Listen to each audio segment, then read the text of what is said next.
make you a movie that's long and immense.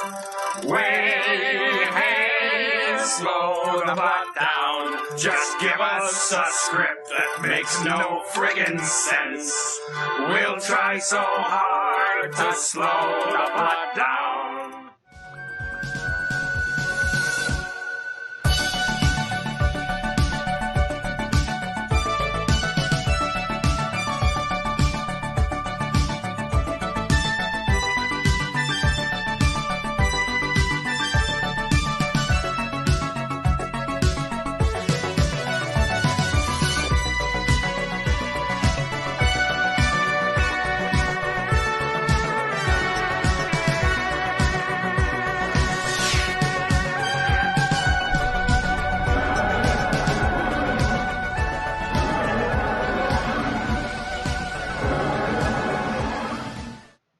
Okay.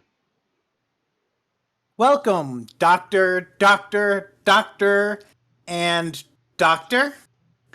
This is episode 431 of an Unearthly podcast, streaming live on the 7th of December, 2021, and featuring the finale of Flux, The Vanquishers, written by Chris Chibnall, and starring Jodie Whittaker as the Doctor, Mandip Gill as Yaz, John Bishop as Dan, and the rest of this season's guest cast. I am Bill Sylvia, the one in black, and I just realized I need to refill my coffee. With me are Randy Ronson McCulloch. Good evening. Alex Fireheart. It is very hot here today. And Mad Matt Winchell. The last on the shore gets a lick of the cat. Just rub it in, Alex. Rub it in. This morning, it was 9 degrees. 19! Oh, 5 degrees over here. It wasn't that cold here, but there was definitely black ice when I went to carry my laundry to the laundry room this morning. The couple of minutes I spent outside, I could literally feel the wind through my shoes. On a related note, I'm thinking I should probably buy a winter coat this year. I did not bring one with me when I moved to Ohio. Probably. Mm-hmm. I mean, Ohio isn't here in the Great Lakes North, but you're still going to get some pretty freaking cold weather. Yeah, I mean, northern Ohio is a Great Lakes area, but they definitely get colder weather than southern Ohio. Although it's not as big of a state as I actually thought it was. Oh no, it's not. It's maybe about I think Wisconsin, about half of Illinois. I think I could submerge myself in a Great Lake with a 5-hour drive. I mean, I'm sure something would stop me, but distance-wise. But then again, you're from Connecticut. Yeah. So, which is why when I Googled it, I was like, oh, southern, it's not cold there. I don't need a winter coat.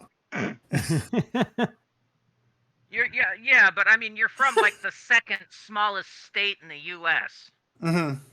Where everything's like an hour from each other. The only thing that would have been worse is if you're in Rhode Island. I mean, that's like, what, a half-hour drive to the state borders? When we drove from the New York-Connecticut border to Rhode Island, it was a 4.5-hour drive, which is why I thought that from southern Ohio to northern Ohio was much more than that. But from here to the north, to directly north to the edge of the state, is only about 5 hours. Yeah, but a lot of that difference is a lot of Connecticut is urban or suburban, at least. A lot of Ohio is rural and outroads. Right. Yeah, I think there's more decent-sized cities in Connecticut than Ohio. At the very least, the ones in Ohio are a lot farther from one another. Oh, what I was saying was there's more 55, 65 zones. Oh, gotcha. Yeah. So so 5 hours, where you're doing 55, 80% of the time is a lot better than 5 hours going 35, 80% of the time. Right. Although I did notice it wasn't until when I was driving down here it wasn't until I was going through Pennsylvania and like West Virginia that I started to see roads that were 75 miles an hour, because I figure they're probably farther from actual cities where they need to slow down. Yeah, that's a relatively new thing, and I think it's only supposed to be interstate highways in rural areas. Because Gotcha. we have a few of those in Wisconsin. We started seeing like 65 on the interstates in city borders, 55 to 65 depending on where the road is located. Right. And then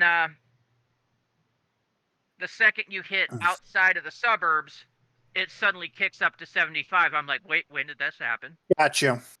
I think the last time I went up to Mayville to pick up Matt or drop off Matt, I hit that, and I'm like, when did they change this? It shows So how if, often I actually travel outside of Madison these days. so if whatever interstate people use to go to Kentucky goes all the way up to the north of the state, then there might be a good road for that sort of travel. Mm-hmm. Right. And again, with Ohio, you're going to get urban and suburban areas around like Columbus, Yeah. Cincinnati, that kind of thing. But in between those, you're going to hit those patches where it's just 75 or bust. Mm-hmm. Minimum speed 55 on the roads. Yeah, I think the one time I drove to Columbus, it was 65 most of the way, except there was a freak downpour that made it pretty much so that the highway was going 20 miles an hour. Yeah, that happens, I mean, road conditions are completely unaffected by speed limit. Mm-hmm. You're the thing may say 55 miles an hour, but you are not going to be doing more than 30 if you're driving in a blizzard. And you can't see more than, 5 feet in front of the car. Which, by the way, is what's starting to happen around here, folks. Pay attention. Michigan, our state to the east, recently had a huge blizzard. And not in the Upper Peninsula, actual Michigan. I have friends on other Discord servers that are truck drivers.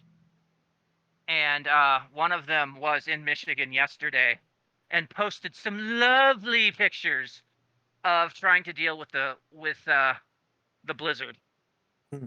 And he's like, "Thank God I'm driving back to California after this." Where in California, the only time you get a blizzard is if you're in the mountains. Anyway, how's everybody's week been? Now, completely tangented on weather talk. Well, I got laid for the first time in 11 years, and then my phone broke, so it's been a bit of a mixed week. Okay. That's a thing. Yeah, apparently that happened. I'm working almost every day this week. Hours that I'm working wildly vary.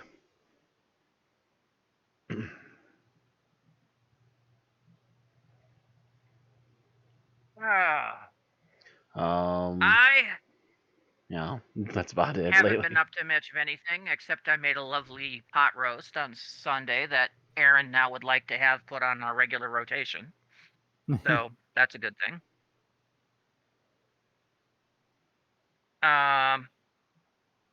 Other than that, I've been playing video games, resting, and trying to avoid going outside where it's cold. But we talked about that enough. How about you, Bill? I have pretty much more or less not left my apartment. I've been working on term papers, research, and all of those end of semester stuff. And yeah, not going that great, but one way or another, it'll all be over in the next 4 days. Be all over but the crying. I think once I get over, I'm trying to do a data analysis using a program I have very little familiarity with, and it's a new type of data analysis because that's what the course is focused on. If anyone's familiar with what meta-analysis is, so I thought I understood it well enough to do what I was doing, and then once I tried to start analyzing data, it became very clear that I did not understand it well enough. But it's way too late for me to change topics because I already did that halfway through the semester. So I'm just going to try to barrel through and see if I can get at least a B minus in the course. You know, if you're not too familiar with the software, take about 3 hours, create a completely fictional set of data, and just fuck with the software for like, a few hours. See what you can do to break it. Right. Why? It's Because when you do that, you eventually start getting the hang of it. Yeah, the issue with this is it's a lot more flexible than most of the statistical software, which is why I'm using it. But it's also one there's no point and click functionality to it at all. Everything is coding. And a lot of the sites assume that if you're coming into this relatively advanced kind of analysis, that you're already familiar with the software. So it's really hard to find tutorials that cover both sides of it. Meanwhile, I'm really not good at learning statistical software without actually using it at the same time. I tried to take a not for credit course in it, and it was just going over my head because I didn't have any data to actually test it with. Did you make a trip to your bookstore? No. That's something you might want to check to see if there's the equivalent of a For Dummies guide to it. I doubt For Dummies would cover that specific software, Right. but they might have a book or two that would give you there's the definitely basics some. of it. That's true. There's definitely something on the software. It's just so. For point of reference, this particular analysis I'm doing, I was supposed to finish the analysis and record a presentation on it 10 hours ago. So anything that is more time consuming than a couple of hours, I'm not doing. Well, That if you would might be addressed this something to do problem over to the me summer. before, I could have given you advice. Yeah. Well, And my advice typically follows the Hermione Granger rule of advice. If you don't know it, look it up in a book. I didn't know I would have to use this particular type of software until basically beginning of last week. Because I thought the software I normally use was going to be good enough, but it's not good enough. So that's annoying. Well, you know what they say: there's lies, there's damn lies, and then there's statistics. By the seat of your pants, away. Yeah, I can't help you, Bill. I'm sorry. Not enough time. Right. I mean, I could try pulling out the wand, but that's about it.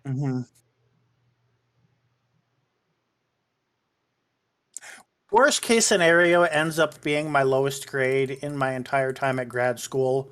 Not a scenario I look forward to, but it's not going to get me kicked out of the program, so at least that's not hanging over my head. Oh. Yeah, at the next time you run into something like this, Sword of Damocles. Yeah, but if I run over something like this again, it'll be for a research project, which means I won't have finals week as a deadline. I'll have whenever I get it done as a deadline, which is a huge difference.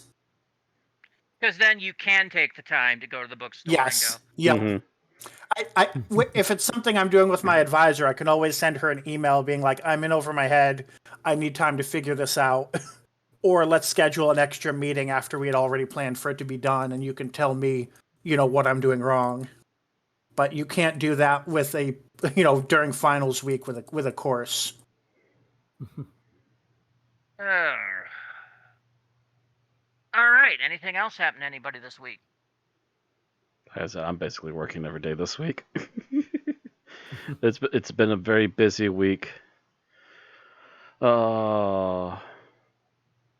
Yeah, I got Friday off, and I think I work a couple more days and then finally get a couple more days off again.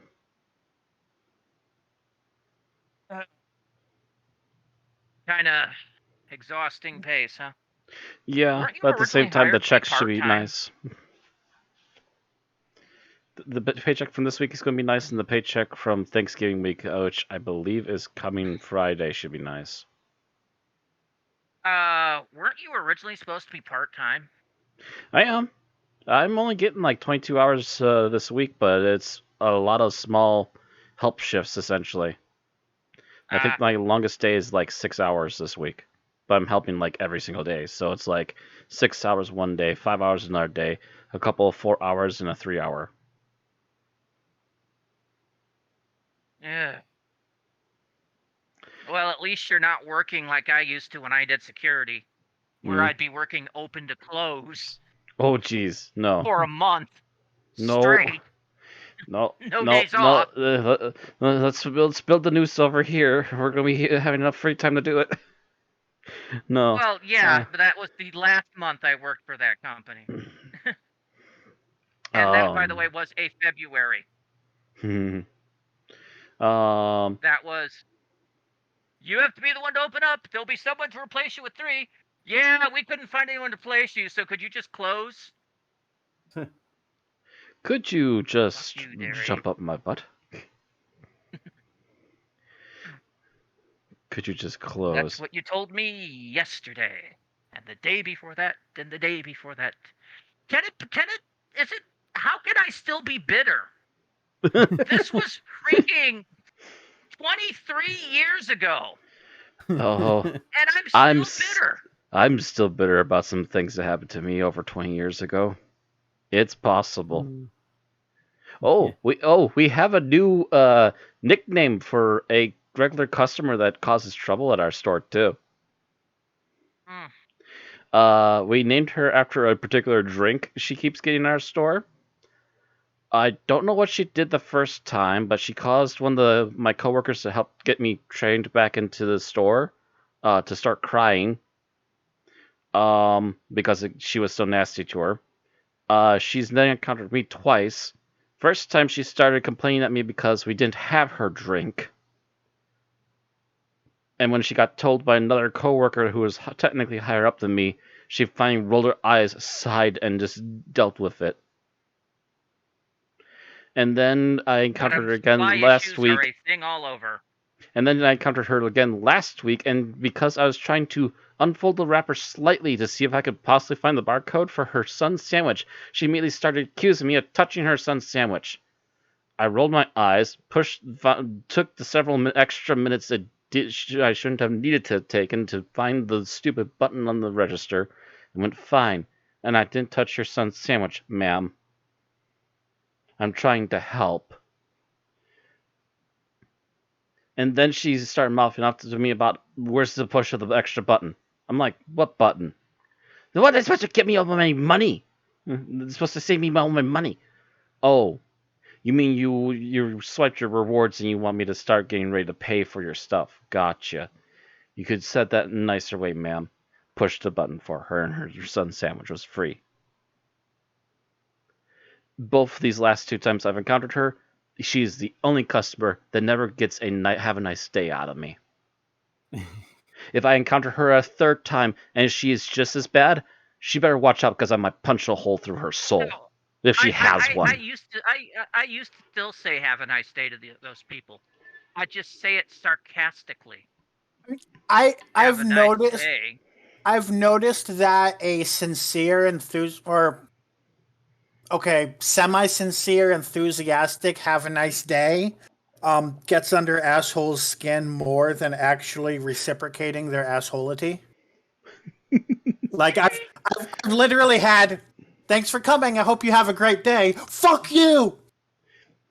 I hope you have a nice Christmas. I hope you and your whole family have a nice Christmas, ma'am. I actually did make a clerk fall over by quoting George Carlin at them once. And they're like, they think because they do "have a nice day," and I'm like, "Why's that?" They're like, "What? What if I've had a whole bunch of nice days in a row and I just want to have a crappy day? How about that?"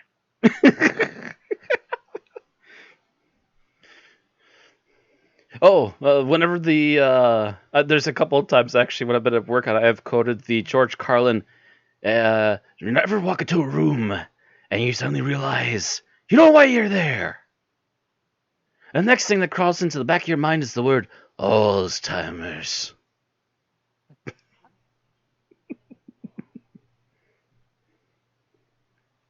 Some of my coworkers even listening in have kind of nodded and gone, uh-huh. Yeah, it seems to start hitting in your 20s these days. Oh, fuck that, dude. It hits in your teens. You're in a room, and it was important that you be in that room. That's why you raced there to get there in a hurry. And then you're standing there in the doorway like, why the hell am I here?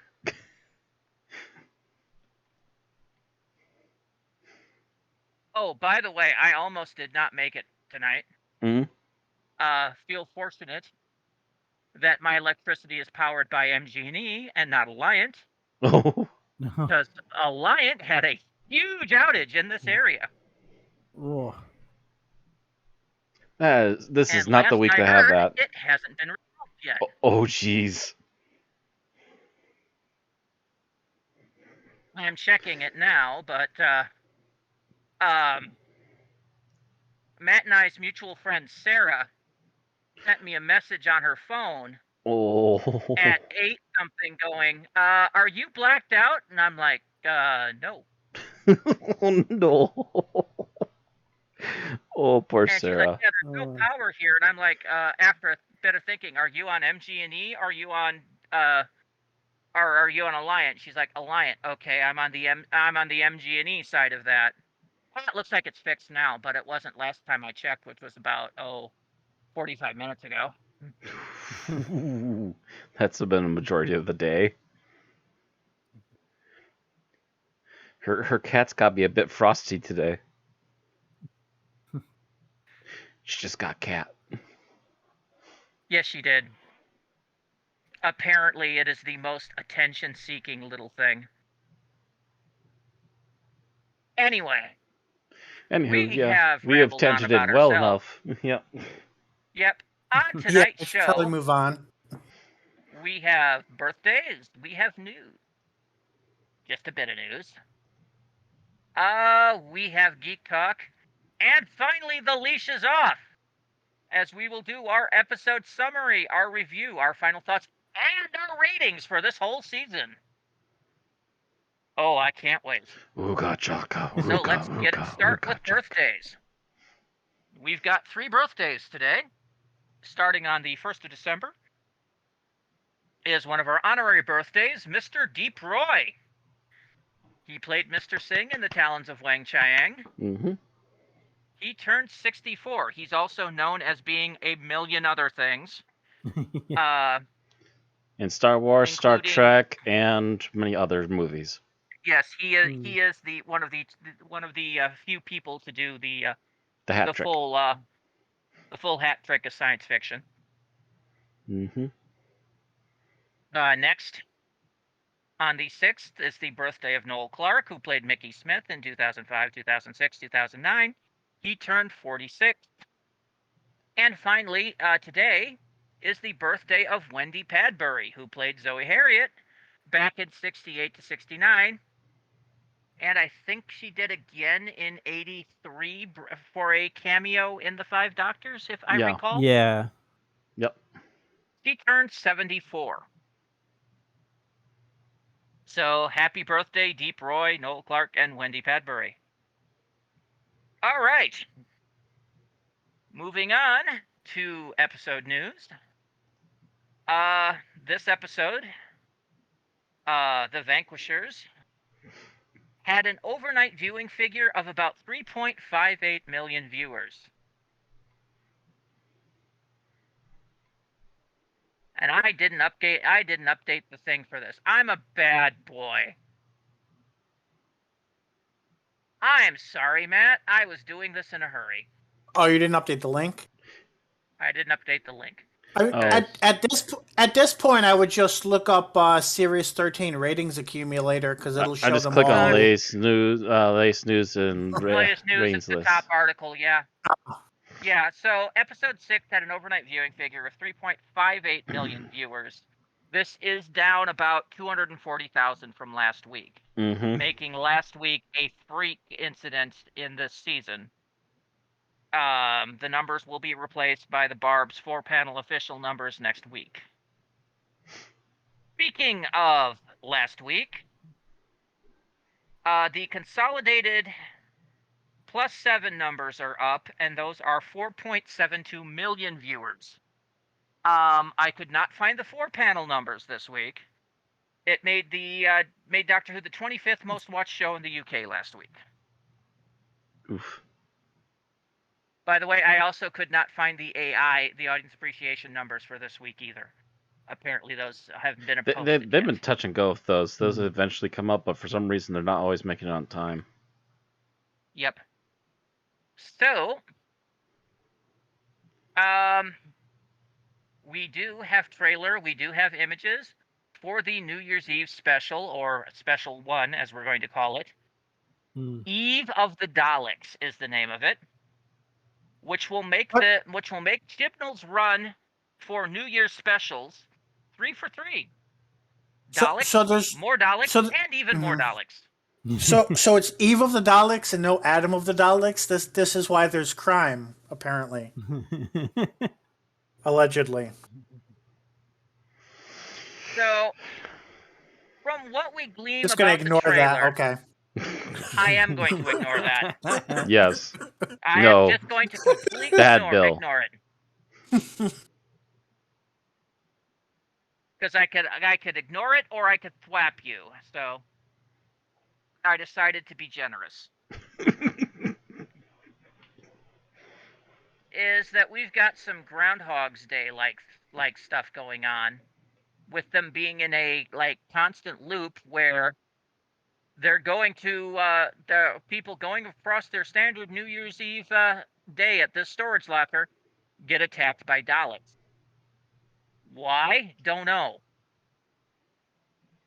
However, we do see Daleks with a brand new Gatling cannon, arm piece. I mean, look at this thing.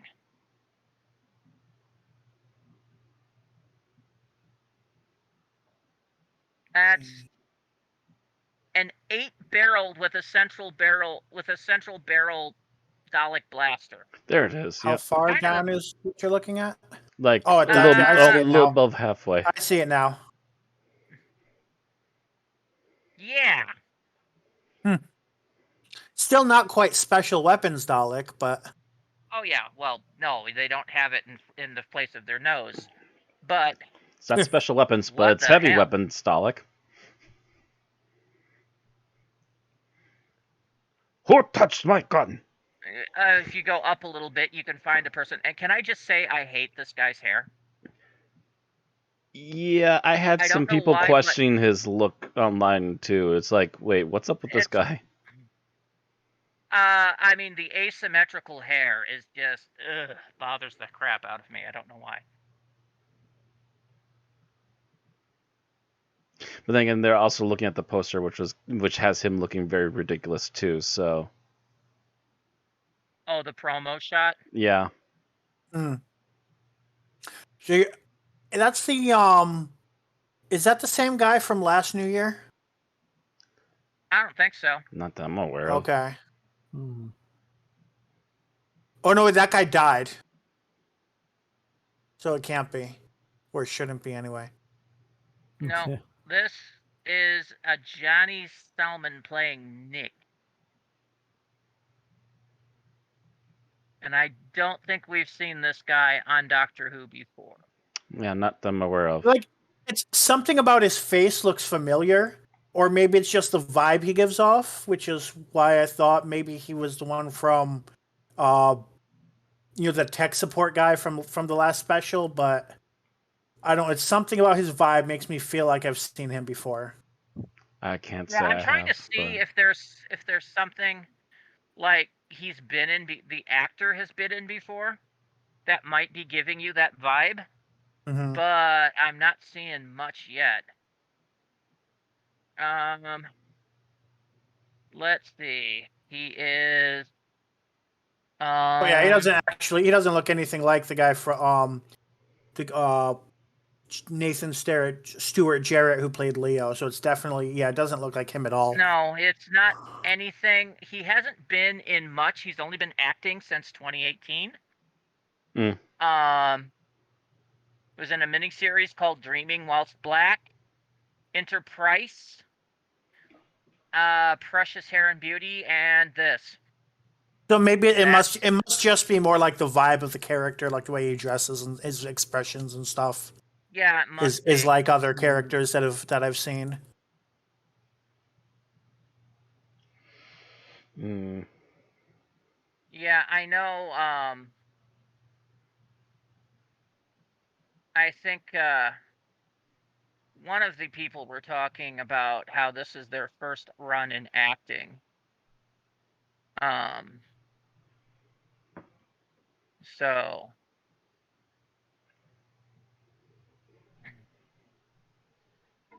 I can't remember which one it was.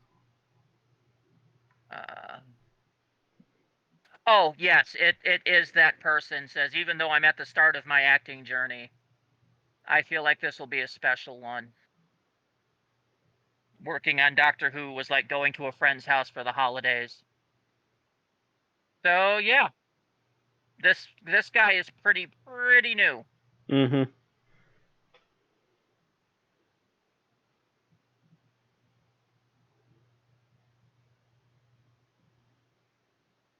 But, and there's the broken TARDIS picture again. Yep. I think that's probably going to be a recurring theme throughout the specials.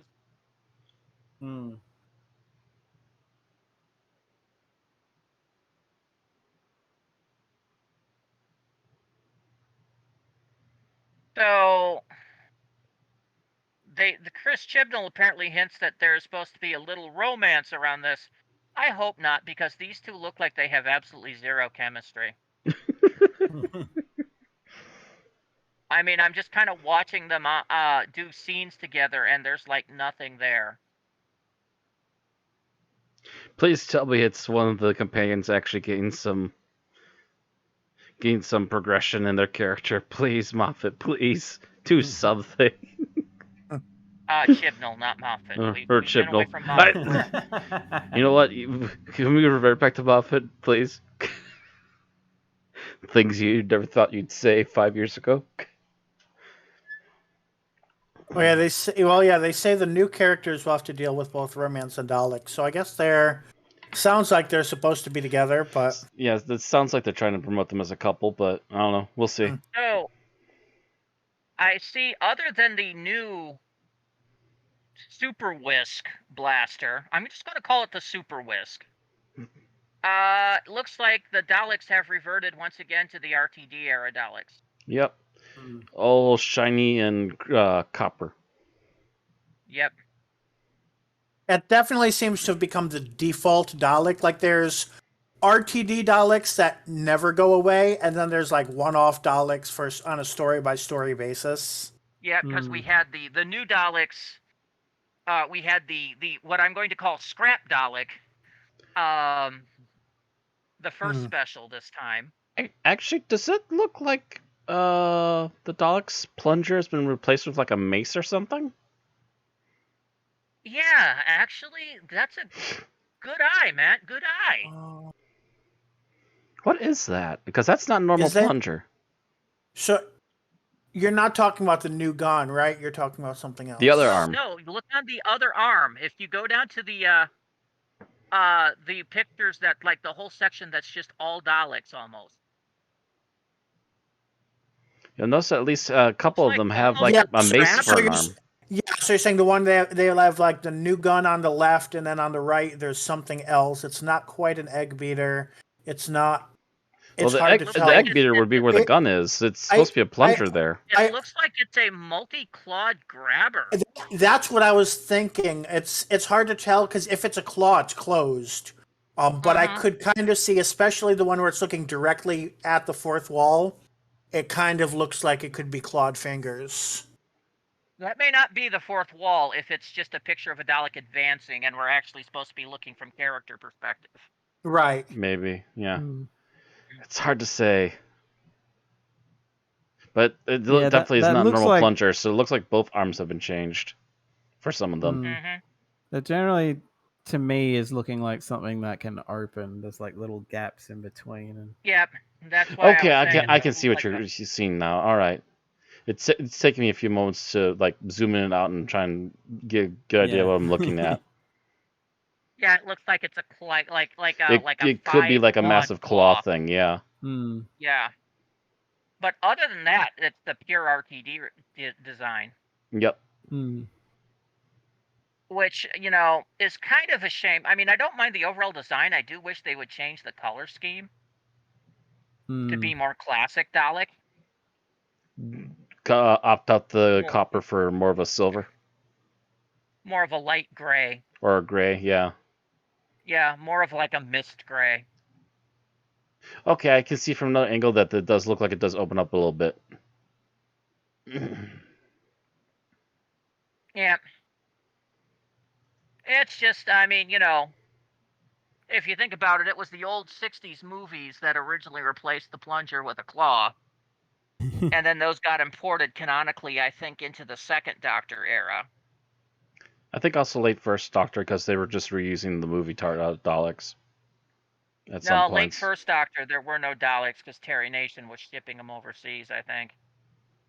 Because we didn't see them after the chase. Or, excuse me, after Master Plan.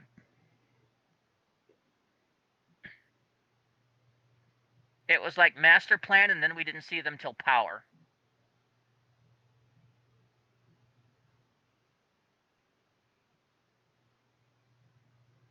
Okay. But you do notice that, yes, the two companions from this season are in the specials, regardless of the rumors that we were going to lose Yaz. Hmm. Hmm. Yeah, so far she's sticking around at least for the specials at this point. Mm-hmm. Which I don't know if we're considering that her being a 3-season. Oh no, wait, she's already a 3-season companion, right? Yep. Yes. Yeah. So we He's now probably going don't. into 3+. Yeah, we probably don't consider that a 4-season companion, but maybe.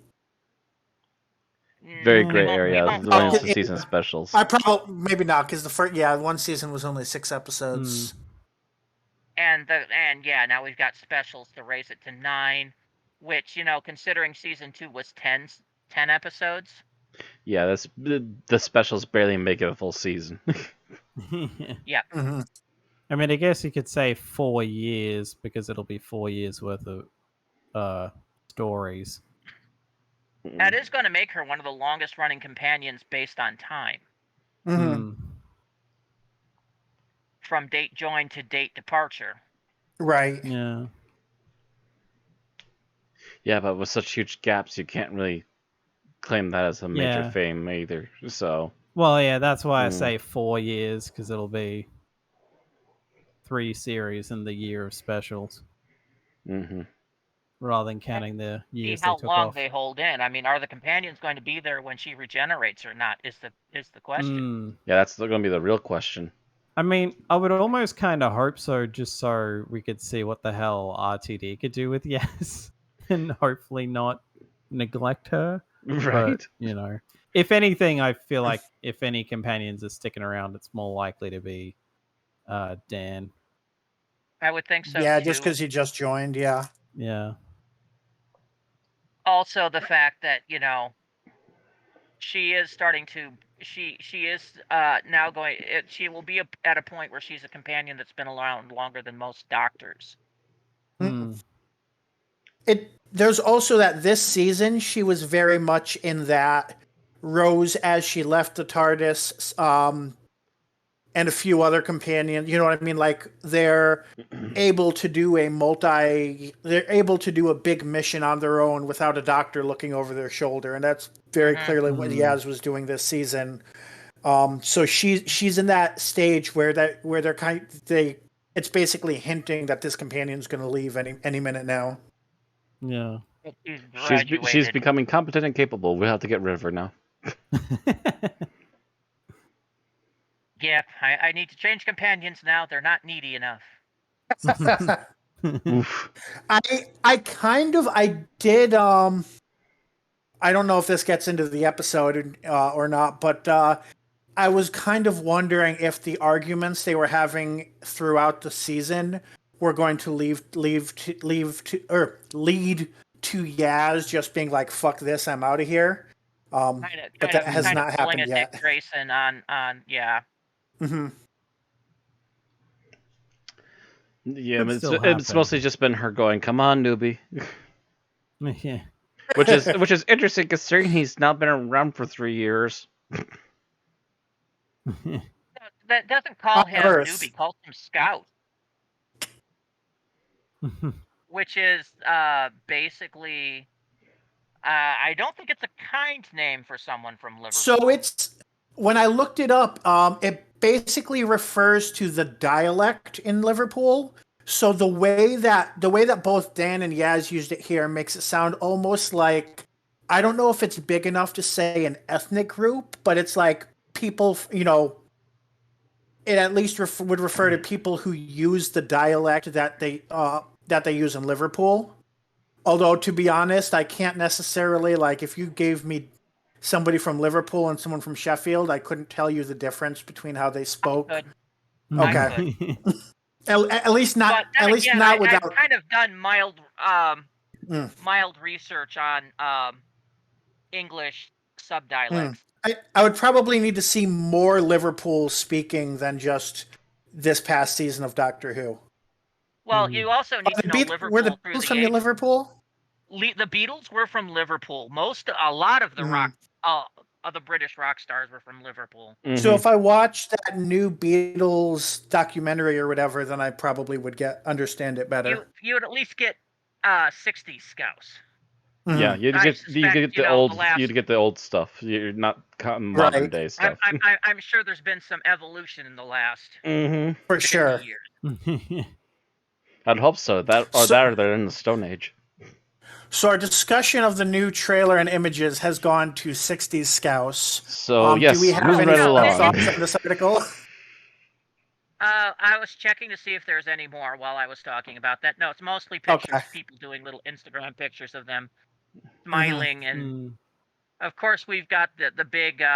There's posing with a Dalek, but nobody's like doing like the sexy pose with the Dalek from Classic Who.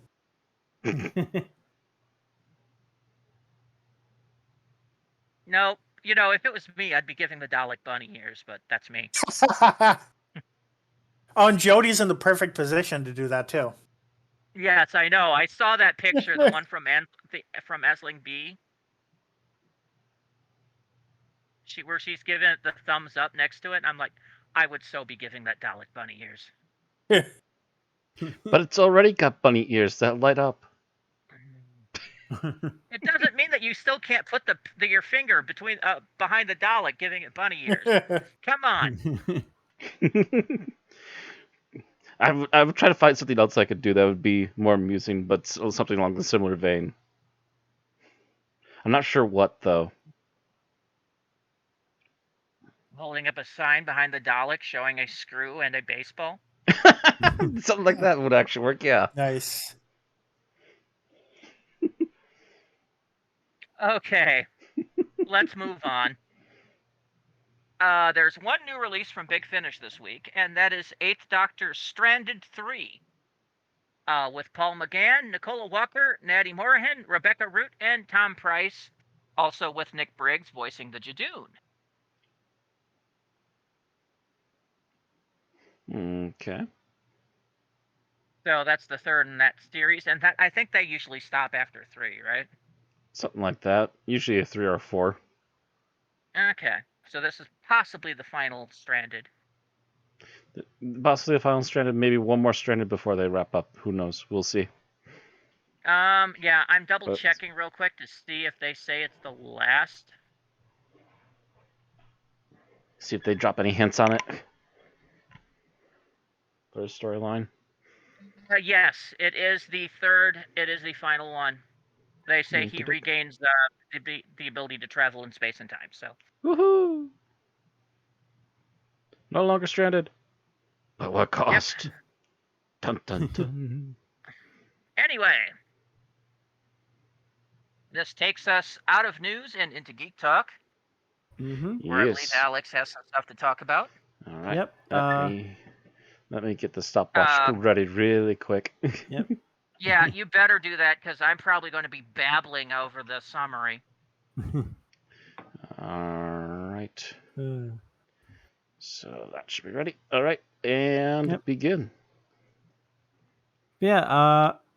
You know, it occurred to me while rewatching the Poltergeist trilogy that I had probably, in fact, not seen any of them the entire way through. I had definitely never seen the second one at all. And it also occurred to me that, like Lord of the Rings, I'd saw Poltergeist 3 first, then the original, then 2. So that's a really fucking weird one at least as far as seeing bits and pieces of them went. But yeah, first one I don't really have much to say just because it's easily the best of the three. Like if Good, when otherwise it's going to have to hurt you a well, lot. like when I rank them, there's like a wide gap between between like the positions of best and second best. Yeah, and like the original wasn't really made for sequels either. well, right. Like as I said before we started, like it leaves it open because yeah, they get Carol Ann back, but it's still like left open-ended enough that you could potentially do more, but like yeah, It was you could definitely have. not necessary. It's also the kind of ending where you could have just left it as is. I mean, there is like a 4-year gap between the first and second movie as far as when they were made goes, or at least released. And the second movie, you know, as much as it is like there are elements of it that I like, I'm also not really keen on the whole Native Americans, am I right? Vibe that's going throughout the whole fucking thing. The stuff with the grandmother legit got me to tear up. I'll say that much. That's the one thing that I'll give that movie. That hit me. But other than that, and like expanding on the fact that the mom clearly would have some clairvoyance and shit, which they kind of hint at in the first movie anyway, so it's not completely out of nowhere. Otherwise, I would honestly say that 2 is kind of the weakest of the 3, which is funny because Poltergeist 3 is usually considered the weakest, but I actually liked it. Again, not as good as the original, but I feel like it's better than the second one. At the very least, it changes the setting completely, and we're now in that friggin' skyscraper in Chicago instead of in California this whole time or wherever. Complete. And like, as much as it's weird to have new supporting cast outside of pretty much like Tangina and Carol Ann, like everyone else is new characters. It's it's a breath of fresh air. The whole shit with the mirrors and stuff is very interesting, and apparently was all in camera tricks, so that's nice. Yeah. I mean, it's the one thing this franchise had going for it that's going to be weird if I ever watch the remake, because the remake will likely have a lot of CG in it, whereas Probably. this is all practical. I Yeah. mean, well, as practical as you can get. That's one thing to be said about older movies as compared to current movies, is that everything's practical and on set, and you literally have something for the actors to react to. Whereas more often than not, what modern actors are going to react to is a green ball on a stick. I mean, the only practical stuff in the original Poltergeist movies that is kind of like that could probably be done better now, but still practically, is the guy having a Oh, the face hallucination of melt. tearing his whole face apart. Yeah. Yeah. But Like at the same that, time, I'm you like, don't want okay, him. that's very obviously a fake head. It's very obviously fake, but at the same time, you don't want that to be too realistic because that's gonna freak some people the hell out. Oh yeah, given the rating the movie was It was originally basically a in the PG-13 at US. the time, but yeah. Yeah. And that's one of those things where, like, if you're remaking a PG-13 horror movie, go balls to the wall NC-17 with the remake, and that might actually be a big enough difference to be, Yeah. to be worth watching. That's true too. That's something to be said. Yeah, either you need to go as far as you can and then pull it back a little bit if you're trying to get that PG-13 still, or you just need to push it all the way to deep end R and make a huge statement out of it. If you're going to really change especially it up. when you consider the original was a Spielberg movie. I mean, directed by Toby Hooper. Yeah, but, it was directed by Toby Hooper, but it was Spielberg produced. Yeah. So which is why the tone makes sense. And it's honestly actually also kind of funny rumored to that Spielberg notice. might have had a little more than production in hand, but with that movie, but it's not a guaranteed or for sure thing. People are still being hush hush about that. Yeah, it's also kind of interesting to note that Poltergeist 3 is the only one where anyone actually dies. The main characters, you mean? Yeah. Yeah. Like, there's like backstory death and like, oh, the cemetery and stuff like that. But other than that, no one on screen of the main cast ever dies until the third movie. And even then, only like 2 or 3 people. For sure, one of them, and he kind of deserved it. Yeah. I won't ruin the plot, but he deserves it. Yeah. So it's just like, oh well. I mean, at least it sucks. It kind of sucked at the end where they seemed to tease that, oh, maybe. And it's like, oh, maybe this could keep going. And I'm like, no. Let's sigh. I mean, it didn't, but it's like, why did you have that little tease as if this is going to keep going? This is like perfectly wrapped up. Although it would not surprise me if MGM wanted to do more, but Heather O'Rourke died. Like, the older sister was murdered after the first one. They had to replace the guy who played Reverend Kane because he died after the second one. Like, the fucking franchise was cursed at that point. Leave that shit alone. But we're still tempted 3, and then that happened. I missed it. Did we already have a stopwatch running? Oh, shoot. Yes. Yeah. Oh, wow. We're way over. So, thoughts on the trilogy. Yeah, just like, the original is very far and away the best. 3 is not so much underrated, so much as overhated to me, and 2 is meh. 2 is meh. It has good stuff in it, but meh. Yeah, we were worried we were going to get away on this one, but it only went over by a couple minutes. Yeah. All right, so next one, Eternals. Yep. Honestly, Eternals was really good. I mean, I'm glad I saw it in the cinemas anyway, just because the scope of some of the stuff in it is just nice to see on a big screen.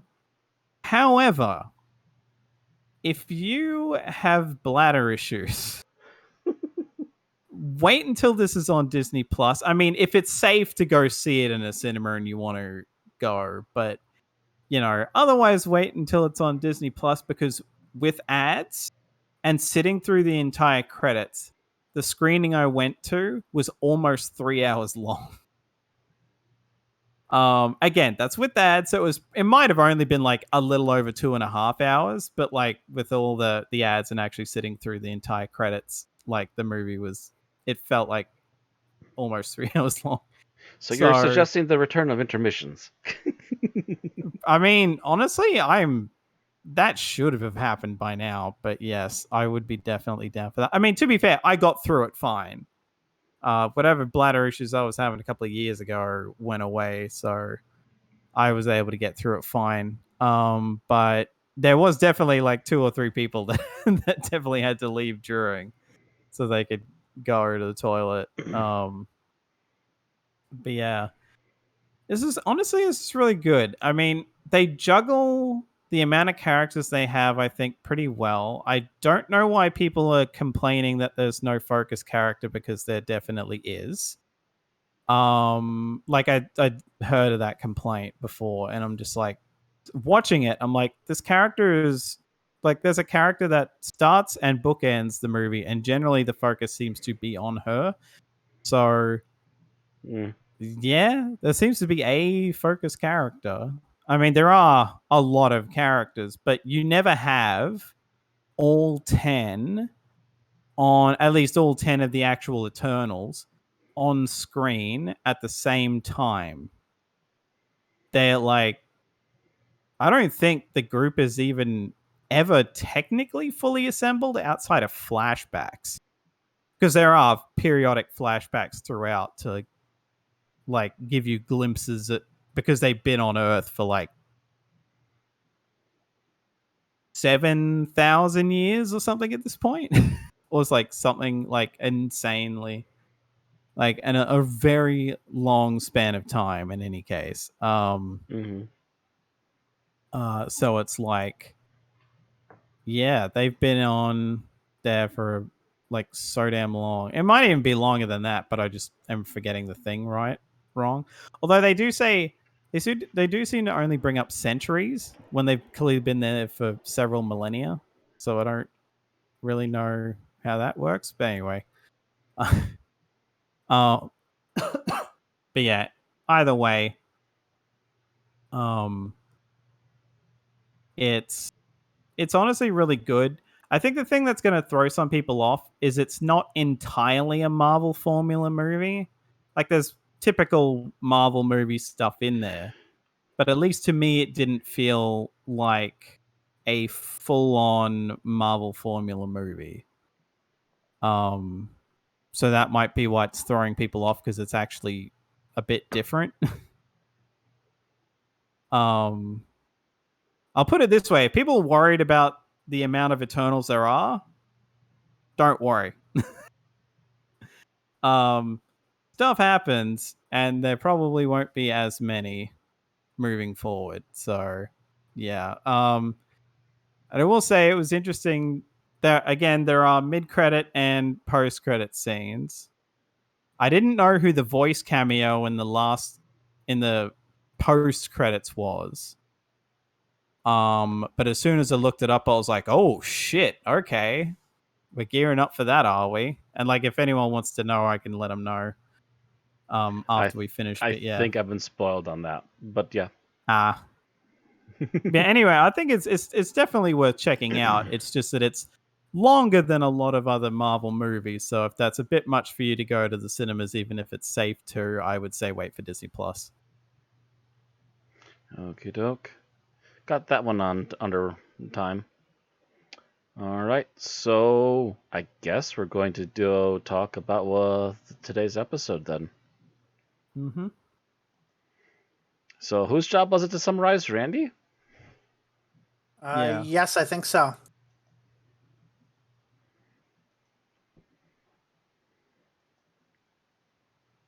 Crickets.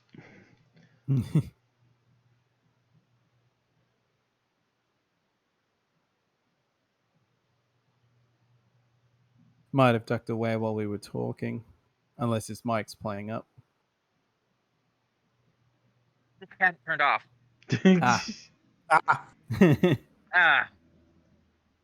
I was just taking a drink of water to loosen my throat. Okie doke. All right. So you ready for this? Yep. Yep. Ready, set, 3, 2, 1, go. So we left the episode previously with the Doctor trapped at the Division with Swarm and Azure after they had just touched the Doctor's abusive adopted mother and made her go away, and were reaching to do so for the Doctor. She manages to duck out of the hand at the last minute, and with the Ood runs to the end of the corridor and takes off the conversion plate just as Swarm catches up and touches her. This splits her into 3 separate bodies with one mind bouncing between the 3. Why? Don't know.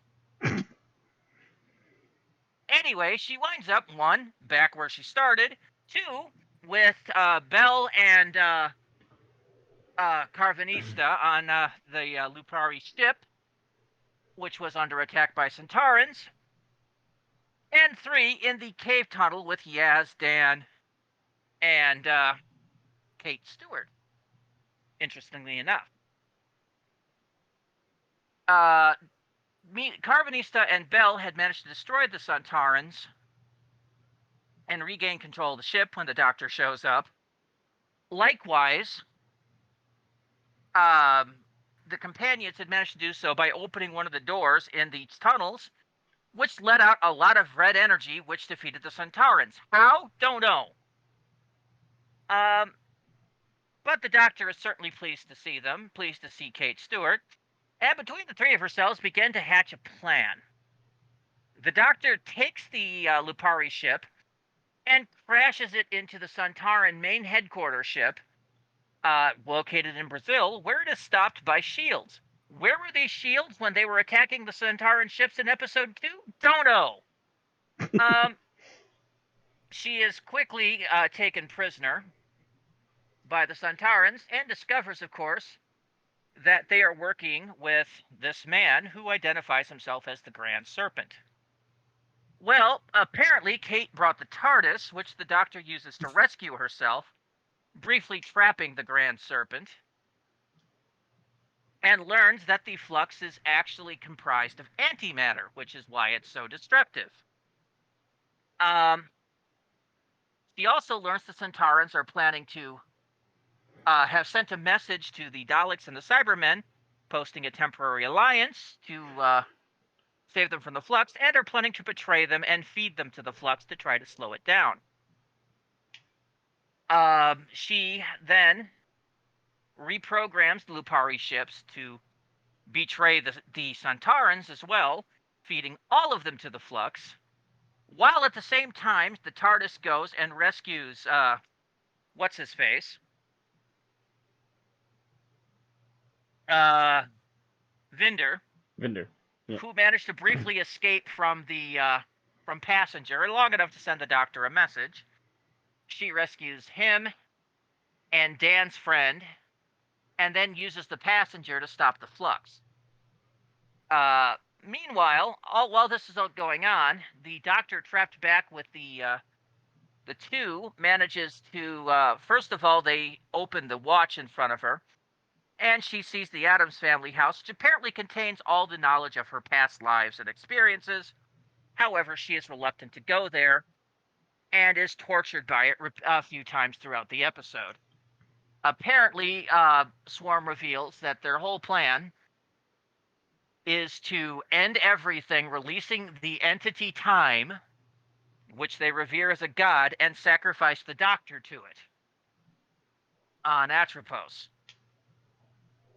They go there expecting to be heralded for their victory, but Time is still trapped because they just stopped the Flux, and in retaliation for their failure, destroys them.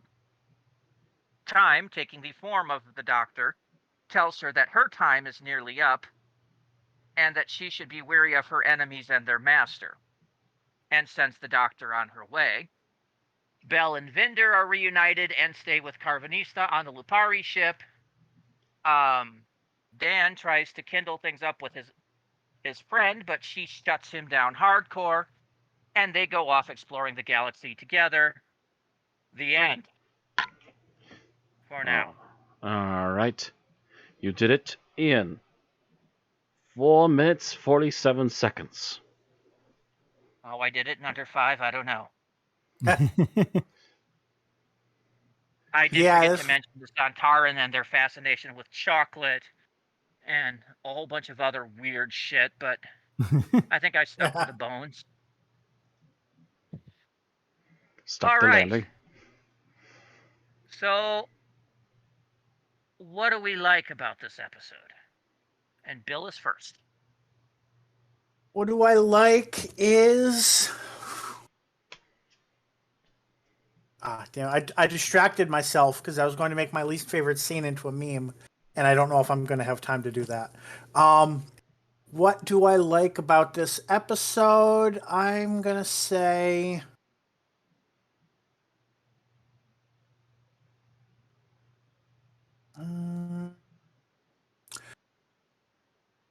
I do think it was a satisfying conclusion for the cast of characters. It managed to kind of bring everyone together for that one last fight.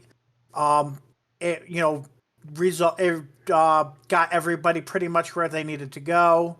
One group of characters kind of got an unceremonious dumping, but it's not atypical of a Doctor Who episode for people to be like, "Oh yeah, you go off with this person. They're gonna serve as a taxi for you." That's not unusual, but the way it resolved, figuring out where Claire's going to end up, figuring out what's going on with Jericho, figuring out what's going on with the whole I forget her name, Dan's not girlfriend. Diane? Yeah, that's the one. So all of those characters kind of got a conclusion, and it wasn't just, oh yeah, we're just going to leave you hanging out in, a random space and time. Oh yeah, and Williamson got a conclusion as well. So yeah, there's no like, we're going to leave you in a random space and time, and you can figure it out for the best later sort of situation that you sometimes see. Hmm.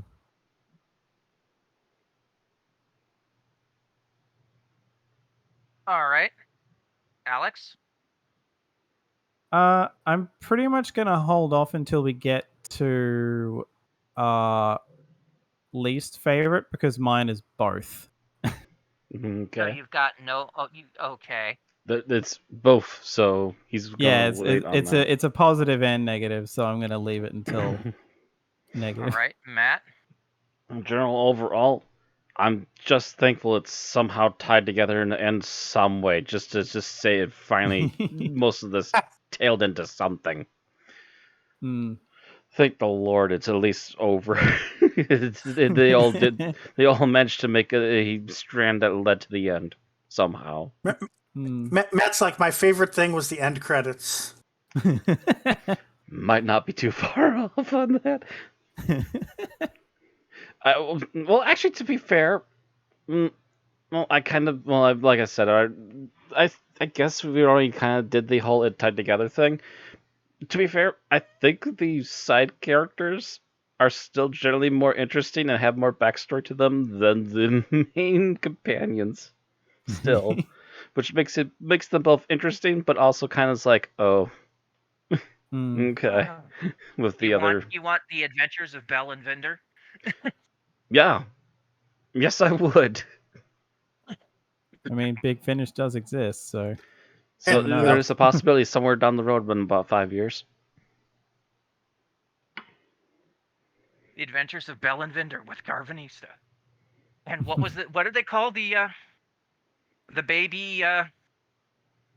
Was it Tiggly? Little Tiggly, yeah, Tigme or something like that. Yeah. Yeah, I think so.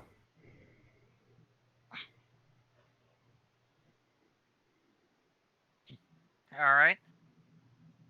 right. In my case, is it bad that my positive is a negative? God. Try it. I am so glad that Santarans wiped out the Lupari. You know what? I'm not totally not against that either.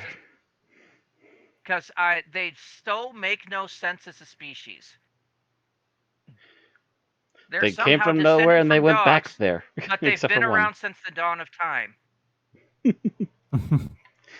Yeah, they came from nowhere and they went back to there, all in one particular story.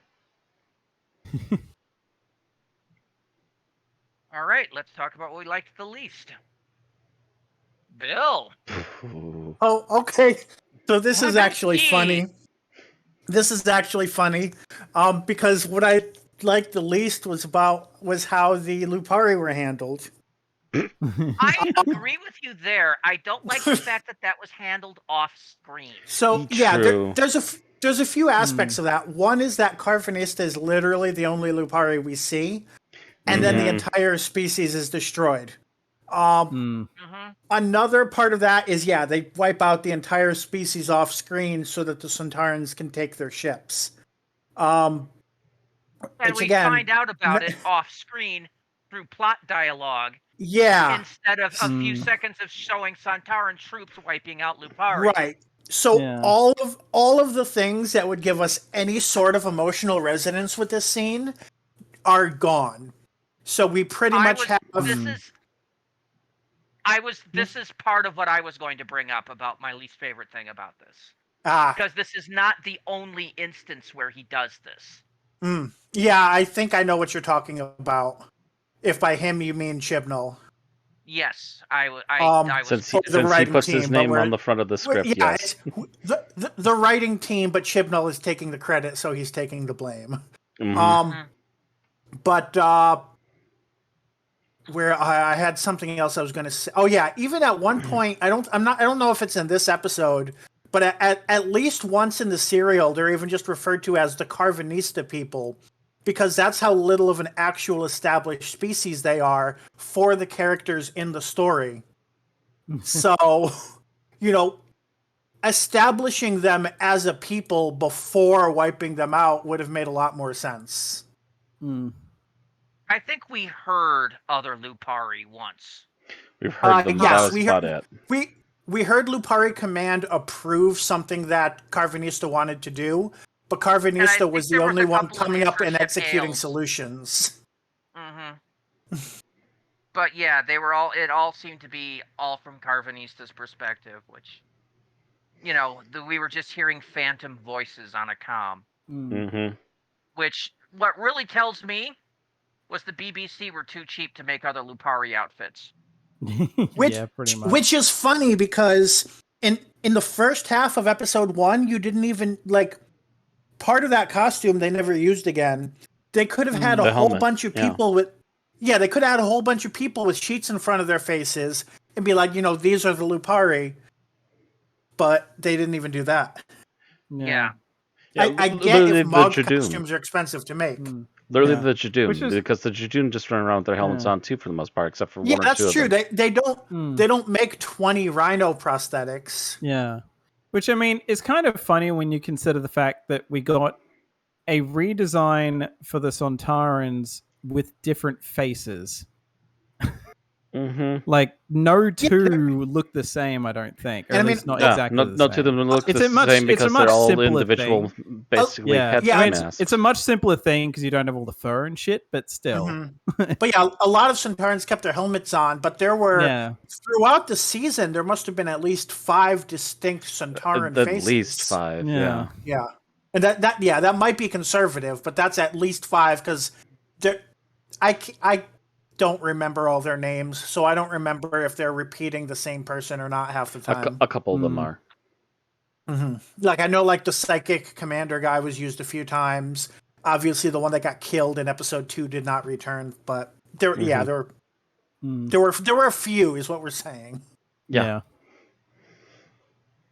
Which one was it that wanted to ride a horse?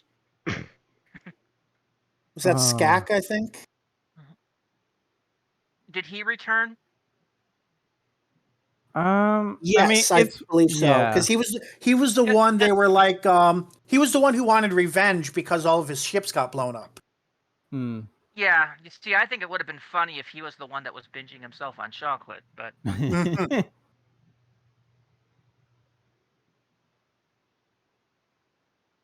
While we mentioned that, he's just with the Sontarans with this strange craving.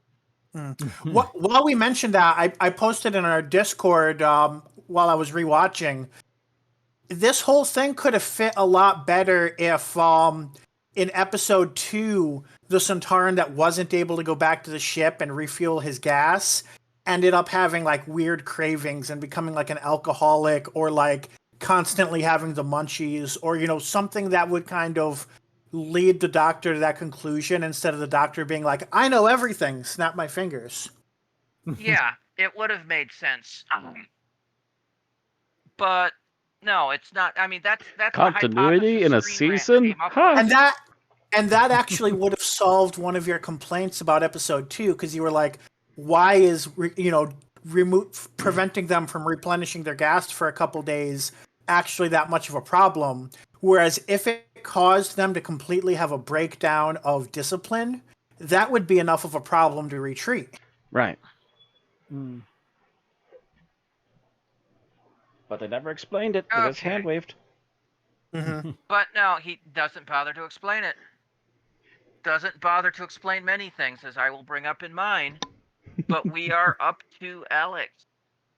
Yeah, so as I said before, the thing I have is both a positive and a negative, and that is that the Flux doesn't get undone. Technically true. And and it's both, because it's like, well, that's something that hasn't happened before in New Who. Usually you have like the Big Bang and Last of the Time Lords where they roll everything back. And now we're going, nope, Remember, most the of the Master universe destroyed has a third of the universe, and that never got undone either. Legopolis, yeah. Yeah. And But like, and now Tecteun destroyed another third of it. We don't know Not how much of the it universe got left. destroyed. Well, it's enough that the Yeah. doctor was like, it's too small, and she was like, that's all that's left. yeah. So it is one of those things of like, I mean, and to be fair, I say this could be undone later. Chibnall's still got 3 stories left before he's done. I'm not putting faith in Chibnall to undo this mess. I half thought they were going to do the Nick Briggs thing and be like, we're going to go back to a day before the Flux started and break Tecteun's machine. But I just mean like they've still got the entity of time hanging over their head. So right. There's something with that could maybe reset it all. I don't know. Mm-hmm. But like, it's one of those things of like, wow, this is both like, oh, now you've made this like, while you've made the universe a hell of a lot smaller, which can be interesting if taken advantage of. If it's not, then why'd you do it? It's Chibnall. Like, he's not going to take proper advantage of this. It's I don't wasting. even mean Chibnall necessarily, because this is something for people moving forward. But also, like, it's interesting as an idea because so long as you actually remember that. But if it's not, then it's like, oh, well, yeah, this might as well have been rolled back. So this is a thing that, like, yeah, it's just like, it's interesting to actually see, potentially, unless it is undone later, lasting consequences for something on this cosmic scale. But the problem is that's assuming it's even ever brought up again. That was just right. The fact that we're switching showrunners in a year, that we've got 3 specials before it happens. I'm thinking that this is going to be one of those things that the next showrunner, that Russell will just look at and go, no, we're never going to talk about this again. Here's my problem already, too, is that Chibnall's already hand-waving it away like it didn't happen, because literally at the end of this episode, the Doctor and Yaz are just sitting there waiting for Dan, going, hey, let's go off on an adventure, like nothing happened. Yes, I know. That was actually one of the things I was going to bring up. Is, it should have been like, half the universe is destroyed, the other half is still burning. We need to go and fix some stuff. We need to go fix the universe. Instead, no, it's like, let's go have an adventure, like the Goonies.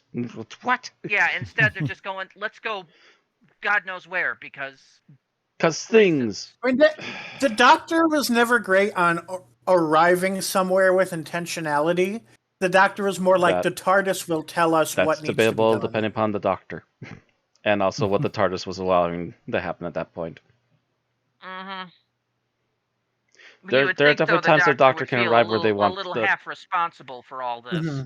There are definitely times where the Doctor can arrive where and when they want to, but then there are definitely times where the TARDIS is like, no, you need to be here, and we'll sidestep a little bit.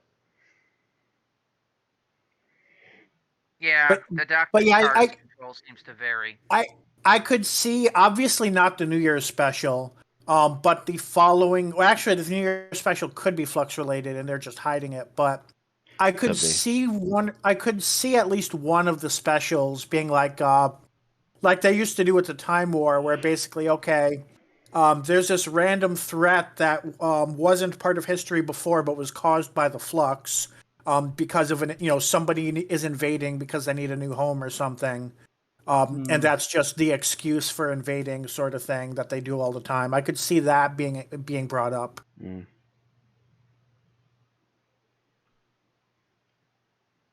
Well, anyways, before we go too much of a tangent, are you good, Alex? Yep.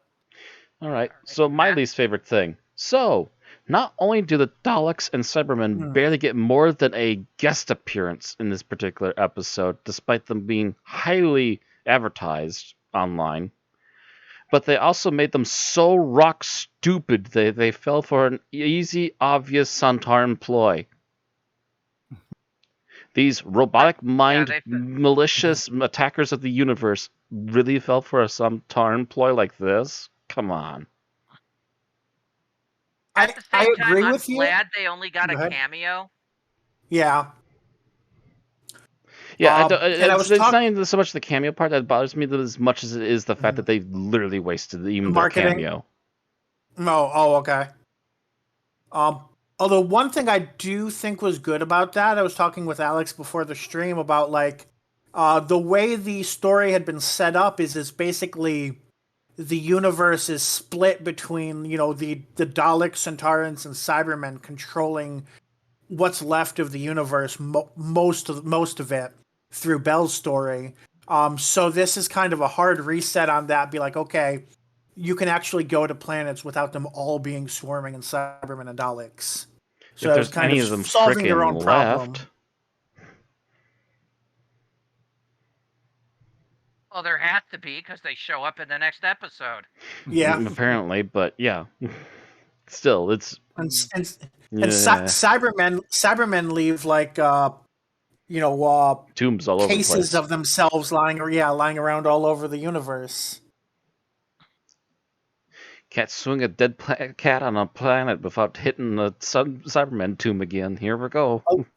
Although one thing I mentioned before the stream that I thought would be a funny idea is if some Dalek takes it on themselves to be like, oh, most of the Daleks were wiped out. I'm going to start mutating dying Centaurans into Daleks the way they always do with humans. As a giant Well, F then you to the other Daleks would Centaurans. turn on them because they're not pure enough. Though Yeah, that's true too, that's- because it's not human-ish which, yeah, DNA, that which would- is what Daleks are based on. That would be No, the it's not 13th or so time Garosian that's DNA. happened. Mhm. Yep. That's a lesson those Daleks don't seem to learn. Okay. So, what I dislike is Chibnall's... Chibnall prefers to tell you stuff that happens rather than show you. Mm-hmm. And that's one of the things that Bill brought up is, oh yeah, look, the Lupari are dead, instead of actually showing the Santarans, attacking the Lupari and killing them. We get to hear that they all died afterwards. We get to hear that Kate Stewart became the head of the Santaran resistance on Earth. Never got to see it. Yet we never saw how it happened. Or that there was even a major resistance at all. Yes. I mean, for all the scenes she's in, she's pretty much operating by herself. Mm-hmm. And being badass Miss Stewart that she is. But... Yeah. But still, I mean, we don't have any idea how we got there. Whereas characters who are utterly disposable, such as the Grand Serpent, has almost an entire episode to show how he got to where he is. And then he's just literally kicked off into like a meteor in the middle of nowhere and left there. Which is fine if they bring him back for one of the specials. If not, I assume they wasted will. Character. Yep. We spent over a season with we spent the whole season with the Timeless Child Tekeyun storyline. They have it ended last episode with a touch. It's this ongoing thing that he prefers to build and then anti-climax or tell us off screen what happens. Well, that's literally what also happened to our villains in this episode too. Yeah. They just got much. anticlimaxed Yeah. at the end. Yeah. Yes. It is. And also one what of happened to those the Flux, as far as I'm concerned, too. things- Anticlimax. Yeah. Bye-bye, Flux. Yeah. Like, it is one of those At things. least And that was at least a MacGuffin, a Chekhov's gun. I Yeah. guess, to some degree, but still is very anticlimactic. Yeah. I mean, I was talking about it before we started, but apparently there have been rumors and speculation going around that like potentially this might have been written as either 8 or 10 episodes and then had to be scaled back, and just obviously wasn't scaled back in a way that made the story still flow completely. And I could buy that, but I could also just buy Chibnall getting a bit in over his head with how much stuff he was throwing in. Yeah. This entire season has been a case of Chibnall going, let's throw shit at the wall and see what sticks. And except that he also lets it on fire before we can find out whether or not it's sticking.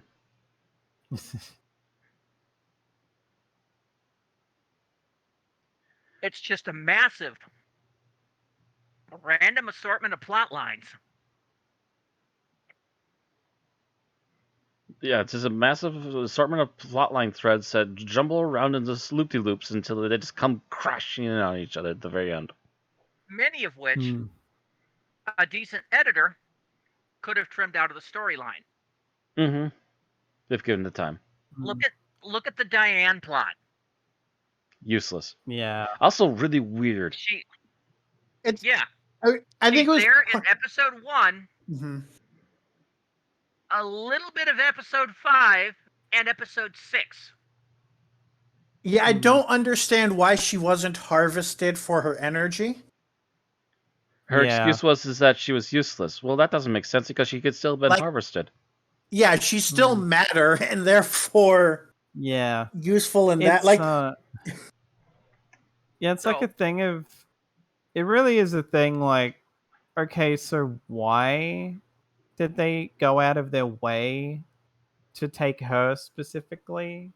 Like, nothing ever happened with Dan, so to Dan was taunt just along Dan with it. that one Yeah, time. like, Yeah, that's about it. The thing Yeah. is, Dan wasn't really fully involved in the plot when they took her. yeah, Mm-hmm. He had been kidnapped by Carvanista. yeah. Like, arguably, the only purpose she Well, serves is to be motivation for Dan to So stick with this. I will say that they definitely hint several times that especially Swarm kind of sees fourth dimensionally, so he knows that Dan will travel with the Doctor and will be involved in the plot. So the fact that he wasn't involved in the plot yet doesn't bother me. But the fact that they never really followed up and did anything meaningful with their hostage does. Yes. Yeah, And and for the fact that him knowing that and acting on that causes it to happen. It's a goddamn Moffat loop. yeah.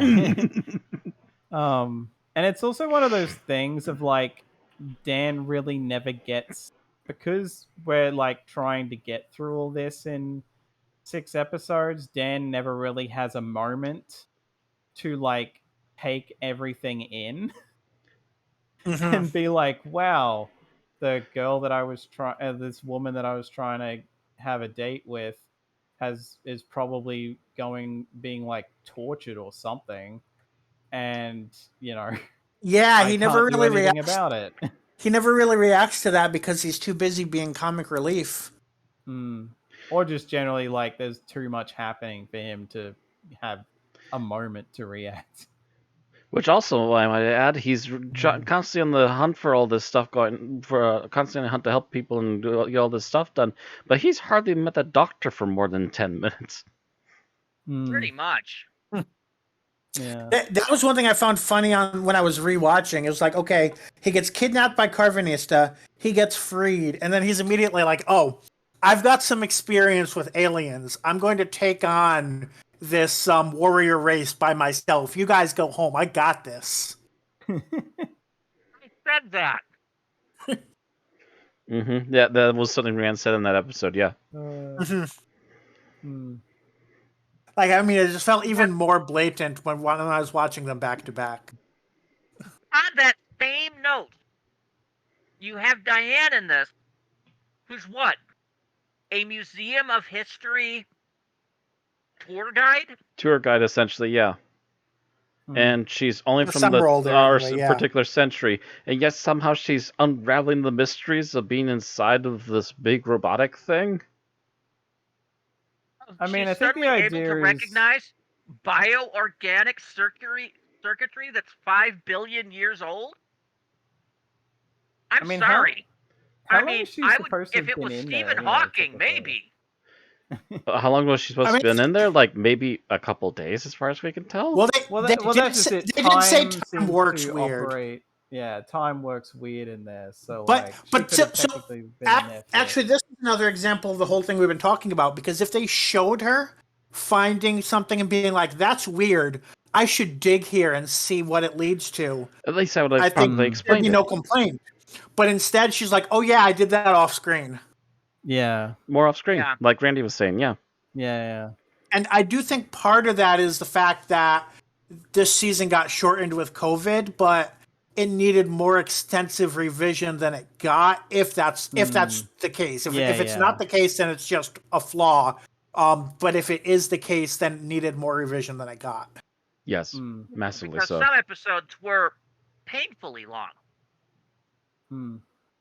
In particular, War of the Centaurans, which, by the way, in retrospect, what was the point of War of the Centaurans? Yeah, that could have been easily chopped in half and saved a lot of time. They pissed off the Centaurans enough that the Centaurans came back for revenge. However, I do think they would have come back for revenge on a freaking cheeseburger. That said, the fact that all of these characters from every other episode keep recurring, it would have been nice to see Mary Seacole like have some sort of role in finally defeating the Centaurans. Nah. I don't know what that role would have been. That would just been unnecessary again. Yeah. But it would have been more relevant than some of the recurring characters and other scenes we've gotten. The Centaurans, War of the Centaurans, had this very intricate plot by the Centaurans to take over the Earth. Mm-hmm. The Doctor defeated that plot. Then we advance a few episodes and oops, the Centaurans have taken over the Earth. How? We just did. It's not even explained. We're just here. Bye. Just do it.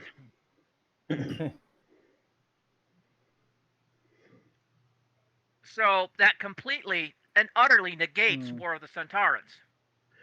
We have returned to finally give the giant statue a hug. I mean, I've definitely seen as well people bring up that the Grand Serpent you basically could have cut. That too. Mm-hmm. He was a nothing burger. Aside from at least as far as like him being in Vinder's little flashback vision stuff was like okay, that works. But anything other than that necessarily, as fun as the unit stuff was, he doesn't really contribute much. Yeah, he exists solely to give Bell and Vinder an archenemy. Yeah. It's like, and again, he's someone that I could see coming back in one of the specials, but you never know. Mm-hmm. It's just one of those things that is just, that they could have cut that and started giving time to this other stuff. Yeah. Instead, they focused on the wrong shit. And left all this other stuff to sudden explanations off camera. Yeah.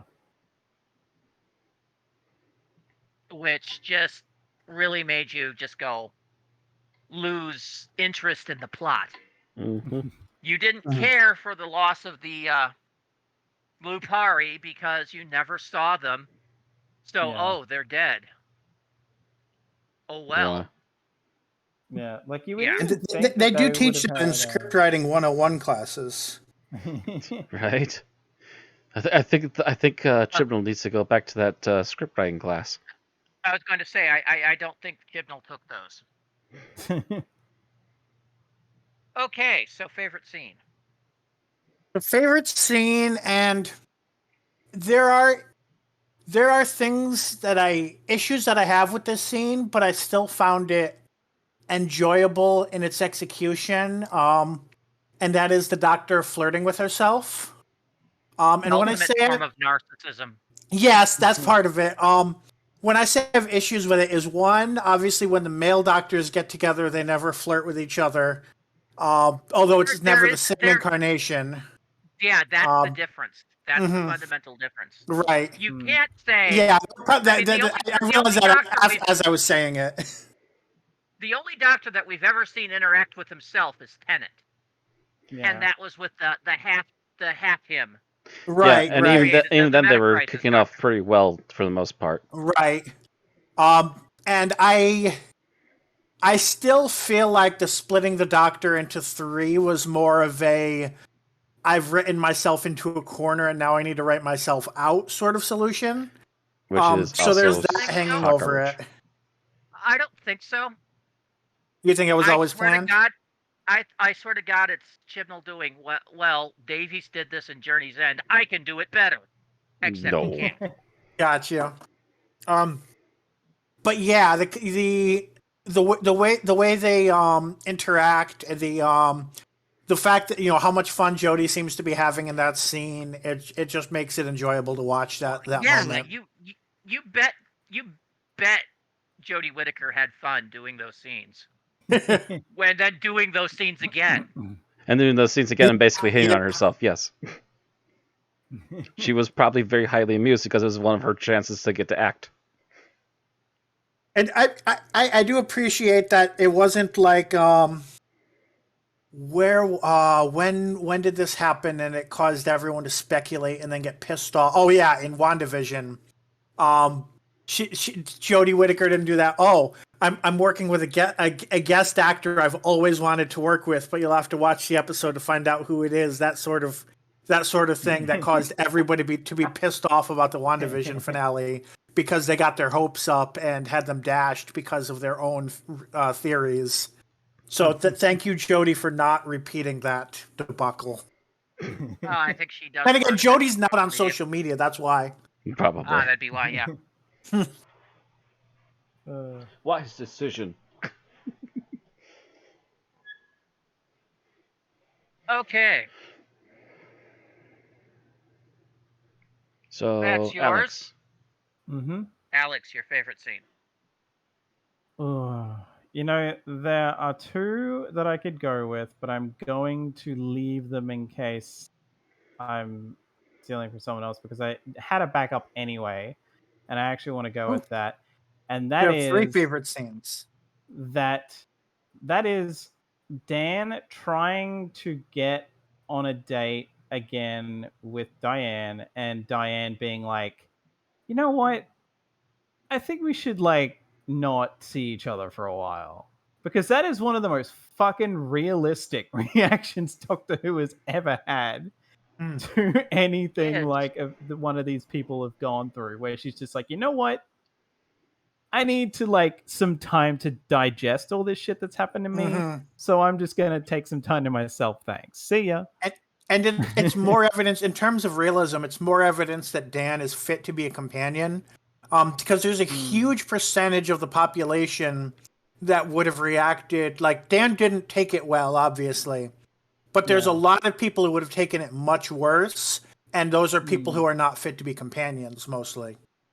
Yeah. So that was kind of a good way to show, yes, it fucking hurts, but be a fucking adult and move on with your life. I mean, how many people would have been like, I've just been through hell. I deserve this. Yeah. I'm entitled. Mm. And Dan's just like, oh, okay. I mean, he argues on it for a moment, but when she shuts that down, he's just like, okay, and he just goes off. Yeah. He's like, he's kind of like, it's almost if he had the chance to break the fourth wall, he would be like Ted Stryker in Airplane and just look at the camera and go, what a pisser, I was just about to say, what pisser. Yeah, and it's also just it's funny because if she had said yeah, cool, let's go on a date, then why the fuck would he go on the TARDIS? you know. Yeah. Right. Like, so while it I while honestly it think kinda that's had to why she was happen, it written into also the season worked. in the first place. She was Yeah. introduced specifically so that Dan would have one more thing to push him into going away on the TARDIS. Hmm. I mean, what does he have left on Earth now? He can't go back to the museum. He's apparently got no job. His No home is in his prospects. pocket. Basically, yeah. His home is in his pocket. So his parents are there. God But knows where his parents are. If they weren't killed by the Santarans, who knows? they don't have a walk anymore. Yeah. So, what's left but the TARDIS? Jesus. Hmm. All right. Literally, Tegan Matt, did. how about you? Not Not quite as horrific as Tegan's Not as script quite, thus but far. they basically still Tegan do. Just rip everything They out. did. They would have had to TCE Diana to for it to be that. Yeah, they would have had to brutally kill Diane somehow. We still have the specials. And his parents. And his parents. Hmm. And any friends he has. And his cousin. God, Tegan's life sucked. I just lost all my family again. Oh, hi, TARDIS. Oh, Lord. Favorite scene. When she left, she had to be about halfway from cursing. I wish I'd never seen that. Yeah. Right. Favorite scene. I'm trying to think. Yeah, I know. I'm having a lot of the same problems, but It was funny, but it was also stupid, so that's not really particularly a favorite scene. I guess the only scene I can really go with off the top of my head that I genuinely enjoyed is literally them sending the what does he call himself, the Grand Serpent, off into the middle of nowhere, and literally everyone he tried to mess with literally gets to send him off. Everyone who survived him anyway. Mm-hmm. Vinder and Kate, isn't it? Yep. Yeah. They get to have their at least minor comeuppance by isolating him out in the middle of nowhere. I was waiting for him to kill Vinder there. Yeah. Just freaking, I gotta wonder if maybe Vinder's immune to a kind of similar level as Kate. Because Kate has that blocker, but Vinder doesn't. Yeah. We don't that we know of. For sure. Yeah, that's just it. But then again, Vinder may be the same species as Yeah, I was gonna say it's entirely possible that we find out in a special that maybe not because we might never see them again. But Vinder and Bell might have had that power the entire time and just been too ethical to use it. Because they're not assholes. Like maybe Bell gives birth by just conjuring a psychic baby that develops a body. Let's not give Chibnall any ideas, okay? Oh wait, it's already been filmed, so yeah. Oh shit! Wait, maybe the snake is his baby. Anyway, that's not. Okay. Moving right along, Randy. Okay, so my favorite scene is actually also a Grand Serpent scene. It's the Grand Serpent attempting to interrogate the Doctor. Yep. Because it is one of the most doctorish moments that we get to see. Because it was a thank you for your cooperation moment. She's completely turning it around on him. Yeah. The entire time, getting a species by just, getting little things about his biology. And running it through that huge database. Now that I don't mind the Doctor doing. Okay, so that means you've got a double. Yeah, that's okay. Yeah, she didn't name a species. She was just like, "Oh, these are some traits about you." It's kind of like Kate did. You can see it's almost like in the way you can see the thought processes going through her head, much like when Eccleston was trying to figure out where the Slovene was from. Yeah. just okay, that narrows it down. Then there's it down. Your double Narrows it bypass down. narrows Yeah, it down. Right.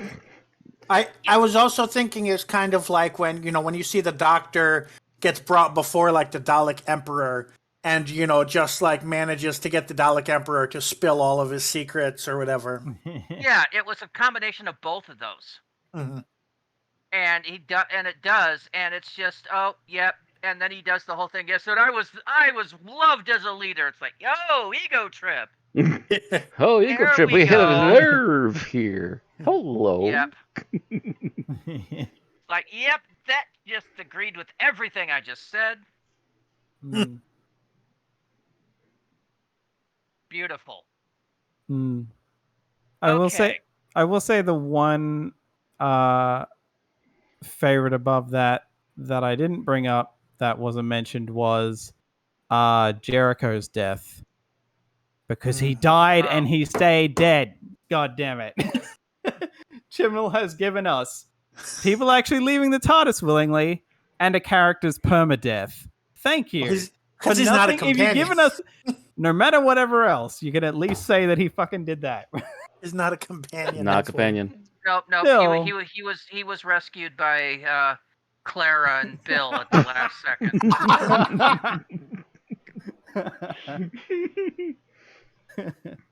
All right, so that brings us to least favorite scenes, and I have just posted my least favorite scene in our Discord chat. And this pissed me off because we see the whole history with Vinder and the Grand Serpent. We see all of the reasons why they would hate each other. For you, it was the most important day in your life. For me, it was but a Tuesday. We get.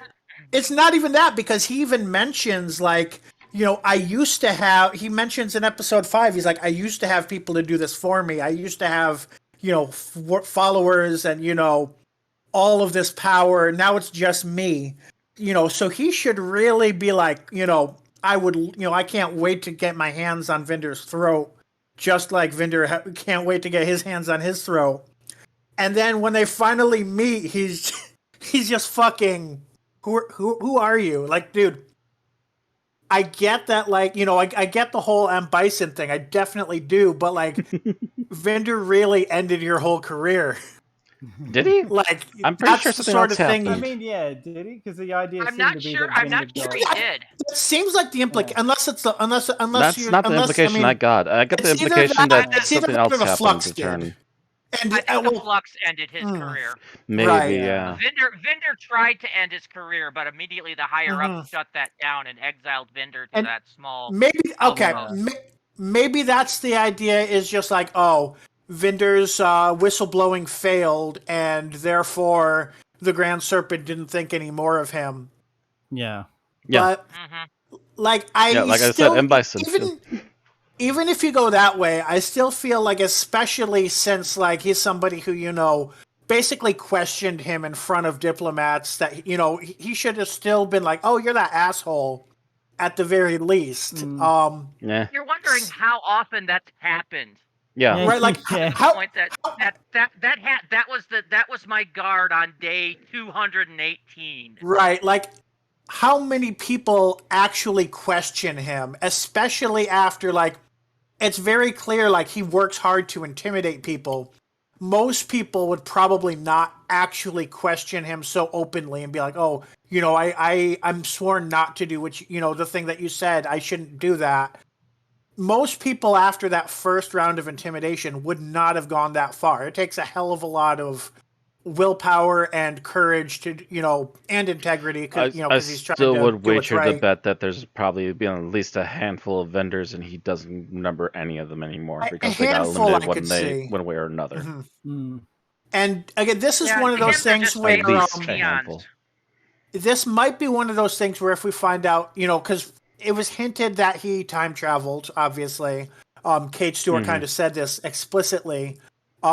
So if they explain that and be like, oh, actually, the Flux happened and then Grand Serpent lived for another 500 years and then decided to go to Earth, might be a little weird, but then I would at least understand this scene better.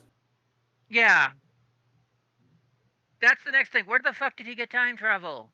Right. How Yeah, did, and how was he time traveling? Which I mean, I think that was part of your theory, right? What theory? The apprentice thing. Yeah, That could possibly lean into that. Yeah. Mm-hmm. I mean, the entity of time does say the force is massing against you and their master, so who knows if they're being that on the nose with it or not. It's that Chibnall. was pretty hammer like there. Yeah. like I said, this is Chibnall. Boop. Boop. Got your nose. Now you got the plague. Bye bye. So, Alex next. Yes.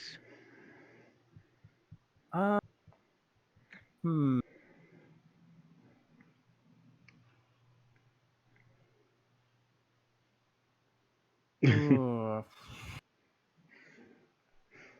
I guess. And it's not even that there's not necessarily no bad scenes. I'm just trying to. Which one do you want to grab? You know, I'm going to go with like the groups breaking off from each other, like at the end, with like, Vinder and Bell going off with Carvanista, just because it's like the fact that he is like talking at all, really, for that. And like, honestly, if he was just like fine and just walked off without saying much of anything, because it's like, again, so much is happening so quick that a scene that was actually kind of decent where he's just like, he finds out that he's the only one left and he's just death staring the fucking Sontarans and then says he's going to kill them all. I do have to give that scene some props. Yeah. But mostly those props are aimed at the director. Because those scenes were filmed beautifully. Yeah. Because I don't know if the director wanted deliberately or used the lighting specifically to get close-ups on Carvanista's eyes. But you definitely saw those wide-eyed, shocked looks. Yeah. Which is hard given, the costume or prosthetics or whatever. Yeah. Like he's a character designed for comedic scenes. So pulling off drama with that is difficult. And the director did it. Because the lighting shots on the eyes, you can just tell, from the moment the Sontaran reveals that, and he's like, what? From there onwards, he's just absolutely just the eyes in that scene. I watched it twice, and both times I'm just like, oh god, those eyes. I mean, they're not sad puppy eyes. That's part the suit actor doing their darndest inside all of that stuff to try and get the angry look, but also part the director working with them to get the angry look to work. Yep. Yeah. It's not that, it's shock anger too. Yeah. I mean, you could have somebody look pissed, but just seething constant anger. Yeah. The whole holy shit registering through that mind. Yeah. Was just, you could tell that was some good cinematics.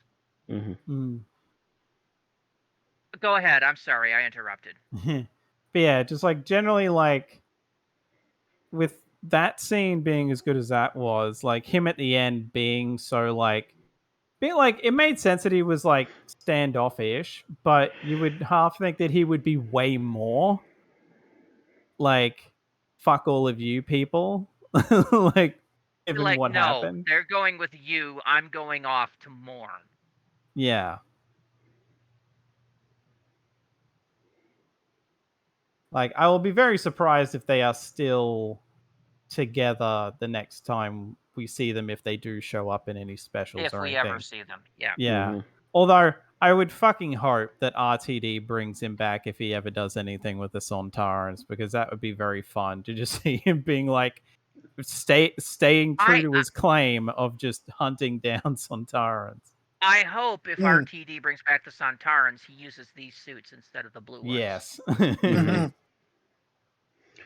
I will say that the costuming guys did a great job on the Centauran suits. Yeah. Yeah. Just a great job on the Centaurans in general. Mm. Obviously, a lot of They time look and a effort lot- went into them they- this time. Yeah, they look a lot better than their blue persona. hmm Is that all? Oh, Yep. so what was your least favorite there? Because that was kind of more of a second favorite. Yeah. The like specifically when they split up at the end and like Vinder and Bell are Okay. basically left to Yeah. go with Calvin. Okay, I got it. the taxi service scene. Yeah. hmm Yeah, the 'Cause taxi it's service like- scene. Why was it's he? unrealistic. It feels fairly unrealistic with what he's been through that he would Even be like, really if- any in kind of this- semi-friendly. Again, like if this was like a 10-episode story and he had got to Mhm. know them over the course of that, maybe Maybe. them Yeah, being there literally as a just- support system would be fine. But now it's like These he literal barely strangers doesn't are know banding them with at all. him when he's got Vinder. other things on his mind. Yeah, he Yeah. just met Vinder literally like minutes ago, Yeah. and Bell he's known for an episode, Yeah. and part of that So- they've been a little antagonistic towards each other. So Mm. I think the idea was that all hinges on the idea, oh, this is an old friend of the Doctor. An old friend who never mind tried to kill the Doctor, or at least left traps that for a normal person would have killed the Doctor several times in episode 1, but is an old friend of the Doctor and therefore willing enough to do this sort of favor. I think that's the impression we're meant to get from that. That's a bit of a stretch. That's It not is a bit of a all stretch, the impression I got. So, if that is what they were Okay. intending, they were It's- very wrong.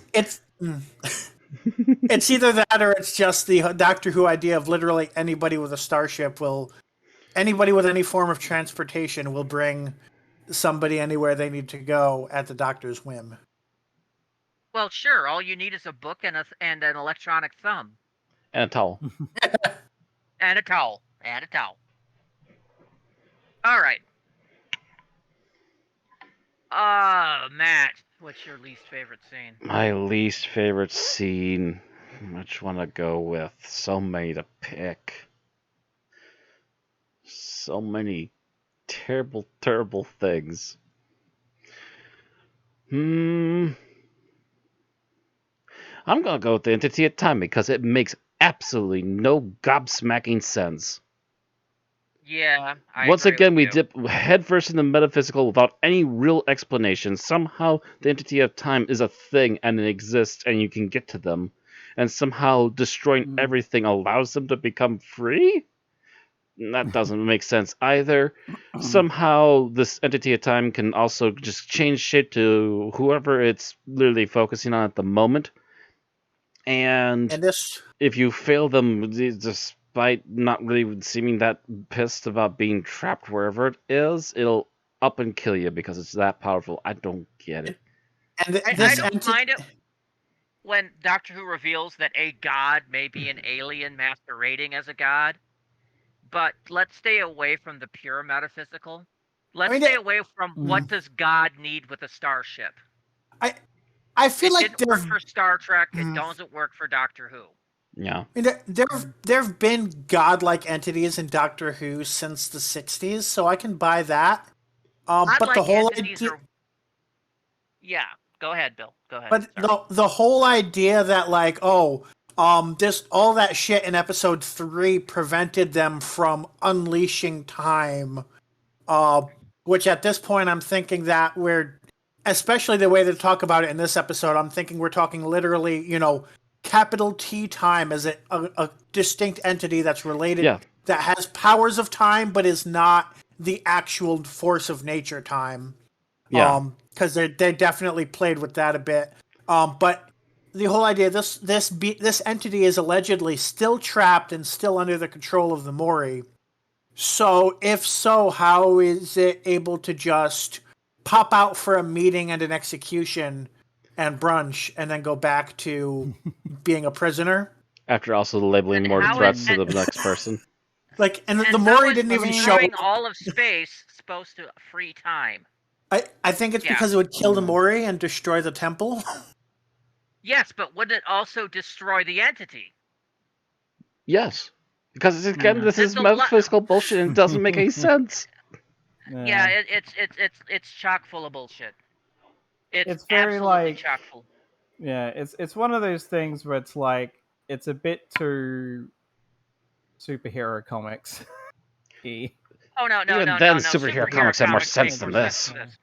Oh no, Yeah. I just mean like the concept of of an entity called time seems very like how Marvel has a character that is literally the universe. Oh well, I mean, yeah. There's infinity is space and eternity is time. So this would basically be eternity. Although it seems to behave more like Necron. Oh no, Necron is DC, but well, there's still death in Marvel. I don't know if there's more than one. I think there's only one death in Marvel. Not like DC has like 8 deaths, whereas Marvel has 1. Yeah, there's one in Marvel. It's a chick that's in love with Deadpool. Yep. And gives Thanos the ever-living finger. Yes, remember this, people. Thanos killed half the universe not because of trying to maintain or trying to create balance, but trying to impress Death. And Death was And not she still infused. swiped left. Mm-hmm. Yeah. Well, yeah, Death was basically like, yeah, but you used Infinity Gems to do it. Why didn't you do it with your bare hands? And then immediately looked over at Deadpool and went, "That man there, though. Hello." Anyway. Yeah, where were we? So down to Rand. Yeah. All right. So my least favorite scene is the Santaran in the corner store scene. Like I said, it was that was trying to think of something fun, and it's like too stupid. It's too stupid. We had just spent an episode and a half building the Santarans up as a credible threat after years of them being the butt of jokes in the Moffat and the end of the Russell T Davies era. Potatoes. Especially in the Moffat era. Strax did not help the Santaran cause. No, he was the joke potato. Yep. And I mean, that is part of the Santarans' problem, too, is the fact that they look like frickin' potato men. But you can get around that if you can make them viable threats on screen. I mean, even the Santaran, admitting that he chose that era because he wanted to ride a horse, was slightly comedic, but he's also a military guy. Of course he's going to want to ride a horse because it looks fancy. This, however, the Santaran with a sweet tooth was just idiocy. Mm-hmm. It was a fallback to the Moffat era Santarans. And I was hoping we were rising above that. It takes a bit to establish something once it's fallen from a credible threat to reestablish them as a dominant threat. The Daleks suffered this repeatedly. Once Davros was in the picture, it just became Davros and his pet Daleks. And that's when you set up something interesting like the Daleks that are actually against him. Yeah, that's when. I mean, what I'm saying is that they went from being the main threat to the goons. Yeah. And the Santarans, ever since the Fourth Doctor era, had gotten more and more comedic. You think about the two Doctors, they were slightly comedic. And then you think about the Moffat era in particular, they had gotten to be the butt of jokes. And now, you have them starting to play the big game, a revamp to make them look more impressive and frightening, and them actually conducting decent military plans. And then you have one attacking a store to grab sweets. No, guys, seriously, no.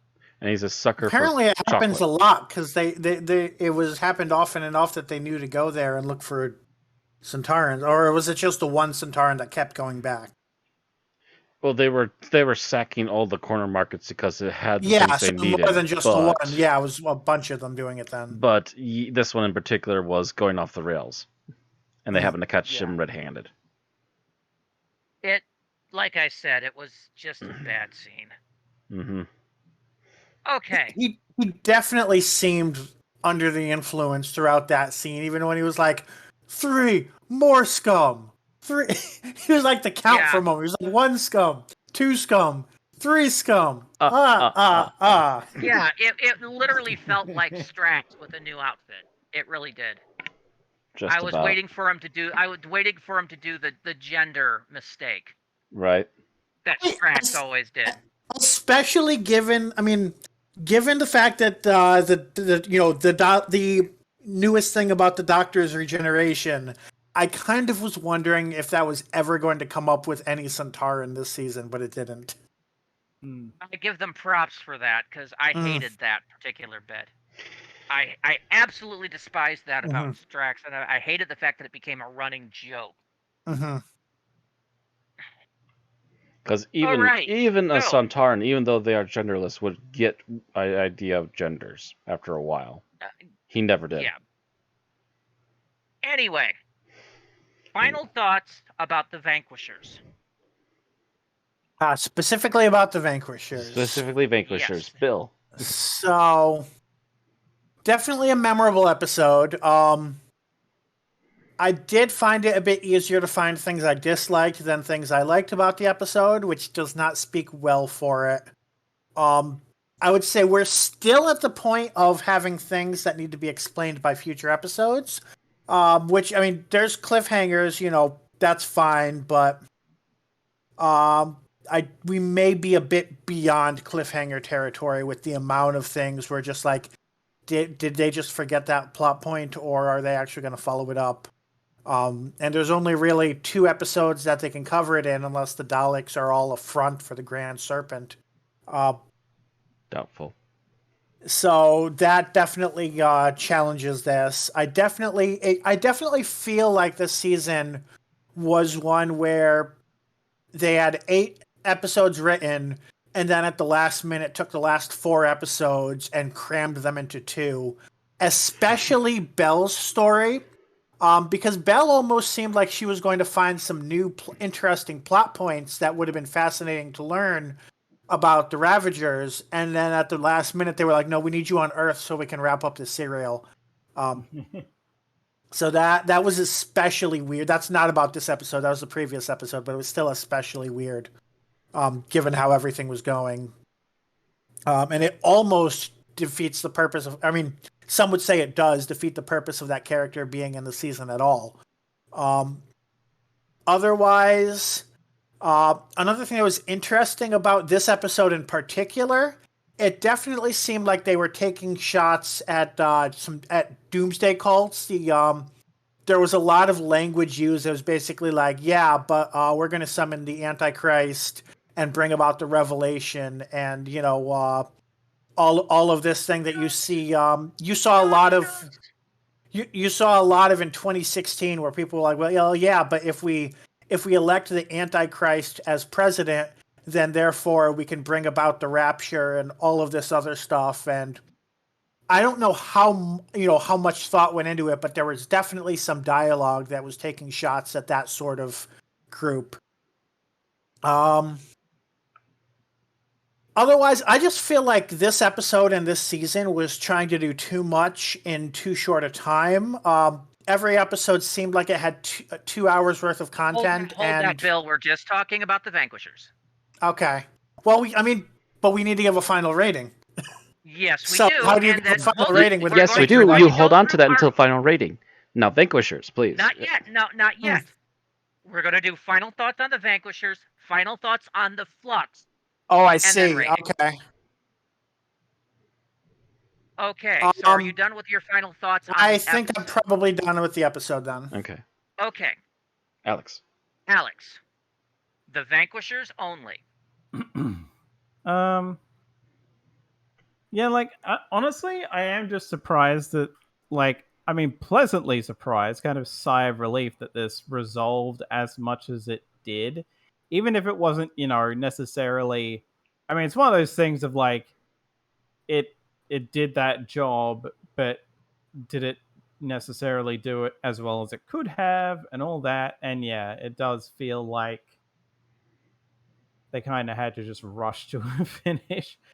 And there is still stuff left dangling here and there, but at least like the Flux itself, thankfully, actually got resolved.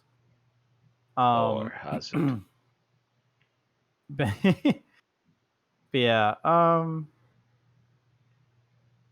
I feel like I like this more on the first go through, but I think that's just because at that point I was just kind of watching it and not thinking about it critically at all. Whereas the second time, there's stuff I'll like let pass because at that point I'm just like, whatever at this point. But yeah, even then, it's just, I don't know. But yeah, like What I've been saying I since Asylum of the Daleks: always watch it twice, because the second time you yeah. got your blinders off. Yeah. But essentially, yeah, I like, do I love this episode? No. Do I hate it as much as some people I've seen? No. But yeah, I don't know. Just think maybe just because the bar was like, I wasn't expecting this to be fucking Shakespeare at all. So it's just like, it's like it did its job. Wasn't necessarily the greatest thing ever, but At this point, I I would have been happy if it was the Cat in the Hat. The animated version? yeah. Um. Yeah, I don't think I've really got much to say. But yeah, like also, I give credit for like, and yes, Jericho is at most a pseudo companion, given that he's only within one story technically, because this is a series arc. But it was still nice to have a character who essentially filled the role of one perma-die, and generally it was a well done scene when he did. So, Technically, it was Yaz's companion. yeah, essentially. But yeah, like it's one of those things of like the sum of its parts are better than the whole in this, I guess. There's like bits of stuff in here that I really like, but yeah. As a whole, there are still a lot of questions of like, well, wait a minute. But yeah, that's about all I've got for the episode on its own. All right, Matt. Alrighty. Kitty gloves off. This is a bloated mess. It is a waste of time. Too many things are still dangling. And even though we technically stopped the flux in this episode, it's not really stopped. It's just been stored. I'm waiting for the Flux 2 Electric Boogaloo. It could literally happen at any point because it's literally just inside of a robot that could probably just like get a leak or something and suddenly everything is back again. When you open up the passenger and you throw in some dilithium, you've got a power supply. Our main villains came as they went, from out of nowhere back to nowhere. A bunch of main Doctor Who threats were brought up as returning villains, and then immediately sidelined for most of it, except for the Sontarans. And even then, they were starting to go somewhere with them, and then immediately took a step backwards again.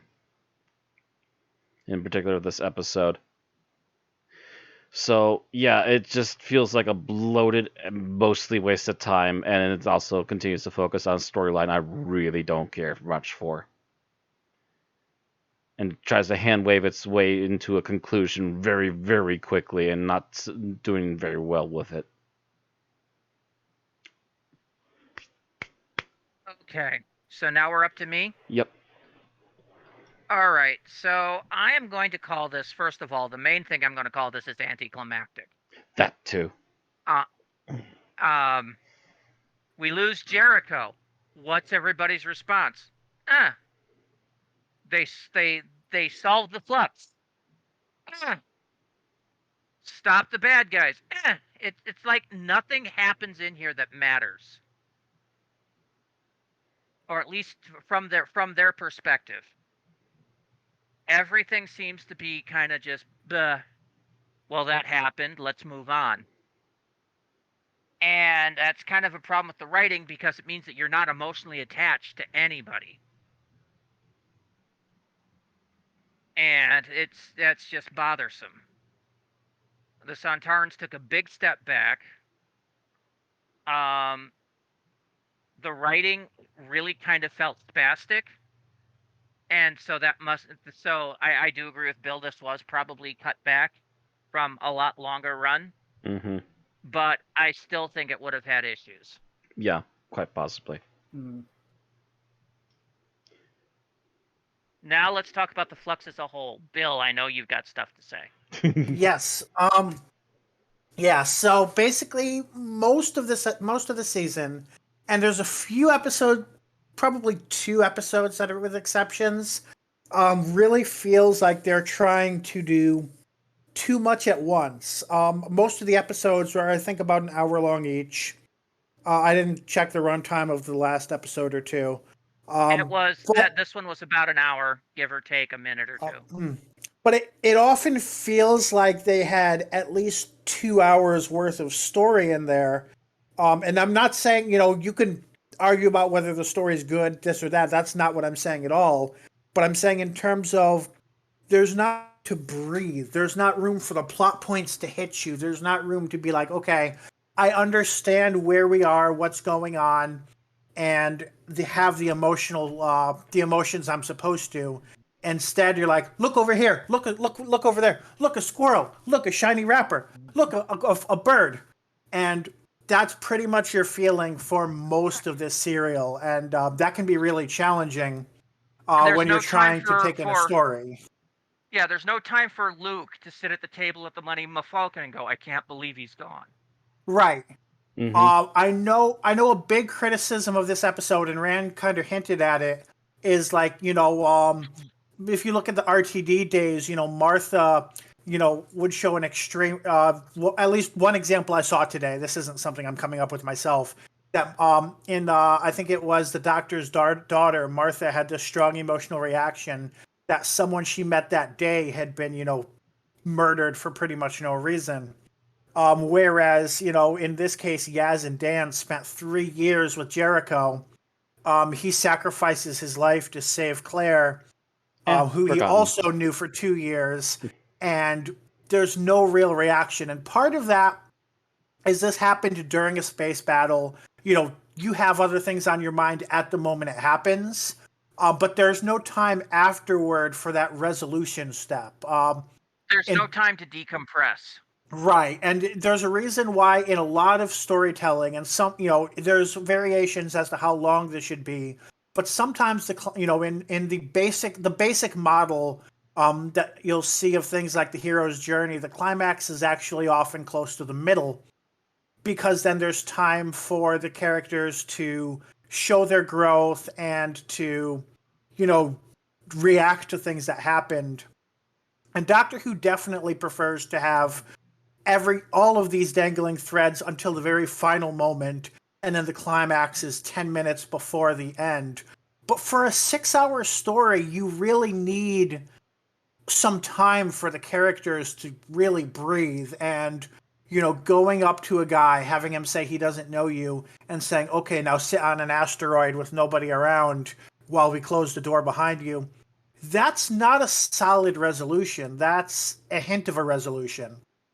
And that's just some examples, but I feel like the entire story is kind of like that. So that would be my biggest criticism of Flux, is that it's a 8 or 10 hour story treated like a 6-hour story because it's following the same format as a 3-hour story. And that's it. All right. Alex? Yeah, this definitely feels like it would have either benefited from A, being longer, or B, having just a bunch of stuff cut. Like I've definitely seen it argued, and it definitely I can agree with it to a point that essentially you could repurpose almost of Village of the Angels and pretty much completely get rid of, even though it's, you know, one of the most well-liked episodes of the whole thing, War of the Sontarans. Mm-hmm. And you don't really lose much, so long as you find other ways to get there, and there are of ways. what the other things to get to certain things. Like the angels only really serve the purpose of facilitating the Doctor getting to Tecteun, and there are probably other ways to do that. Like hell, even just Tecteun just grabbing her herself. We've seen Time Lords do it. The first time they showed up, they fucking hijacked the Doctor's TARDIS and forced him to come back to Gallifrey. So it's not unreasonable to believe that Tecteun could have done the same thing with enough time, even though she's on her own. So, like, you know, there's plenty of stuff like that you could do. And yeah, a lot of it is, and like it's been brought up before, but there's just no room to like take shit in. Like there's very few anyway. Like there's a bit in, I think, episode 5 maybe, but it's like less than a minute.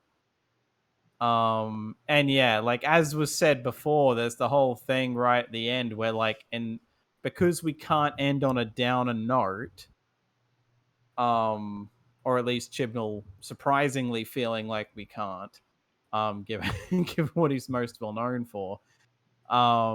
There's very like, come on, let's go and have some more adventures, even though, you know, half the universe has been destroyed or decimated. So it's like, you know, not exactly a very upbeat universe at the moment.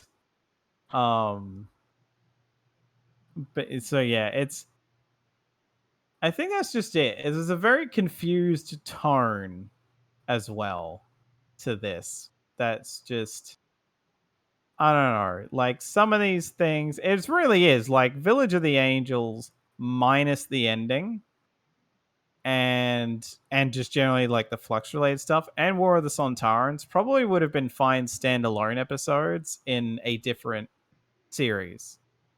Hell, even in the series we've already had. I would even argue that War of the Sontarans probably would have been better served in a series where they were the finale villains, and that's it. Like, no Ravagers, no Angels, nothing. It was just, like, War of the Sontarans was, like, maybe the first or second episode, like it was this, like, maybe the second episode of the series. And then they came back again at the end to be the finale villains. Like, and then the whole Tecteun and stuff could be part of like the special next year if they did that. Yeah. But as it is kind of this weird anomaly where it's basically standalone in an otherwise interconnected thing, and it really just exists so they have an excuse to come back at the end. Like, as good as they look and all that other stuff, it's just, yeah, like, I can't find myself, like, a video I watched about this episode that also went into issues a person had with Flux overall, had them getting very shouty, very angry, and I'm like, I don't have it in me to get that angry at this. But yeah, it's just a matter of like,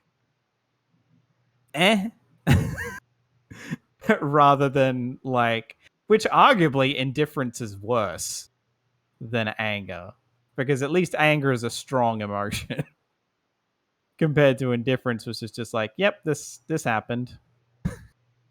Again, there's good stuff in this, but it feels like all this thrown together in one thing is like it either needed to be longer or have someone hack away at it to get rid of the fluff. Like just trim the fat. And it Okay. probably would have been a lot better. It wouldn't have been perfect, but it would have been better. Okay, Matt. Alrighty. So the entire season of Flux. What a wasted time and effort.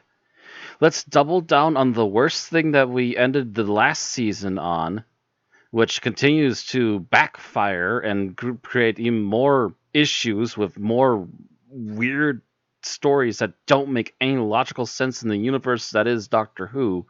But then we also have good episodes mixed in, but they would have been better served somewhere else, not with this storyline, and would have easily cut back the timeline, the time wasted on them in this particular season, and given more time for at least something to make them a little more sense or have a better conclusion.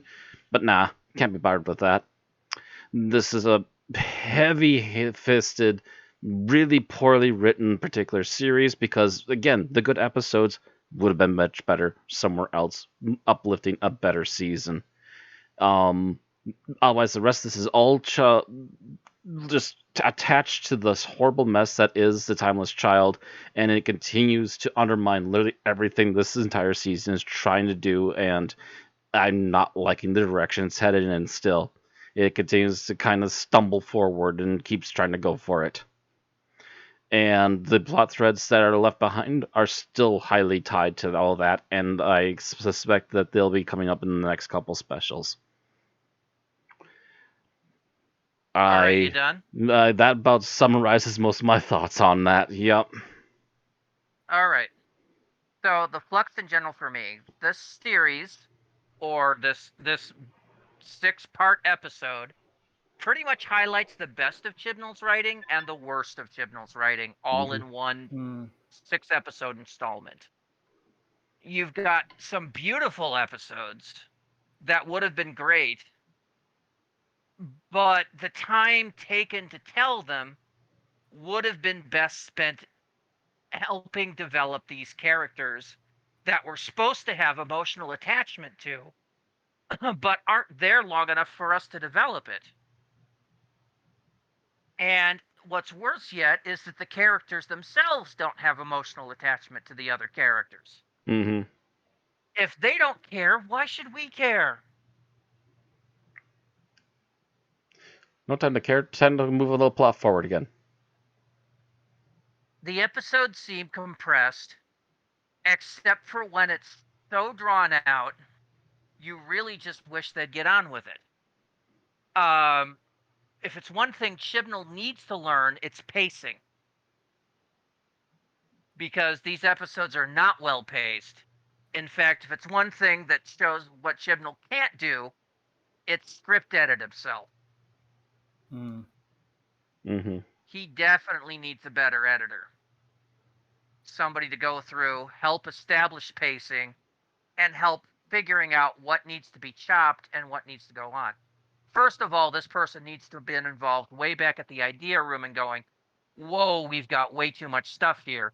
Why don't we cut X, Y, and Z and spend that time to draw out the storylines for A, B, and C, you know? Yeah. I mean, as I said before, Chibnall does seem like the kind of person who would have been better as like an old Who producer style role with a old Who script editor style person under him. He might be good at editing other people's scripts. He's just not good at editing his own. Which there's a reason why the people in charge weren't supposed to write scripts in the classic Who days. Correct. For this exact reason, sometimes people get too enthusiastic with their own writing and don't realize what they're writing is garbage. And that's the issue here, is it's too chaotic, too lackadaisical. Really needs to have been tightened and paced and cut down so that you don't have as much stuff coming out of the woodwork. Because Chibnall's response to writing himself into a corner apparently is add more stuff. And it just got out of hand into this gigantic furball that I guess we're fortunate to get as much stuff resolved as we could, but it just felt so lackluster in the end that it felt pointless. That's this entire season, pointless. Mm-hmm. Right. So now that we have that said and done, and we are way over time, but we're concluding a series here. Yep. Yeah. Let's rate it and put it to bed. Bill. It's hard to say this because of the things they did get right and did improve over the Chibnall era. But as we've just spent a lot of time discussing, there's a lot of things they get wrong. And I don't think I can in good faith give it higher than this, at least not without partial fractions. So I think I'm saying 3.5.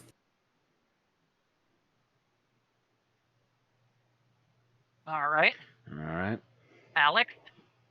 Funnily enough, I was almost thinking of giving it higher than that, but upon reflection, the bad brings it down enough that the good isn't enough to push it higher than that. So I agree with Bill, 3.5. Matt? Out of 6 episodes, you only got 2 of them right. You get a 2 out of 5. No. And I am going to give it a 3 for a well that happened. Because that's how I kind of feel.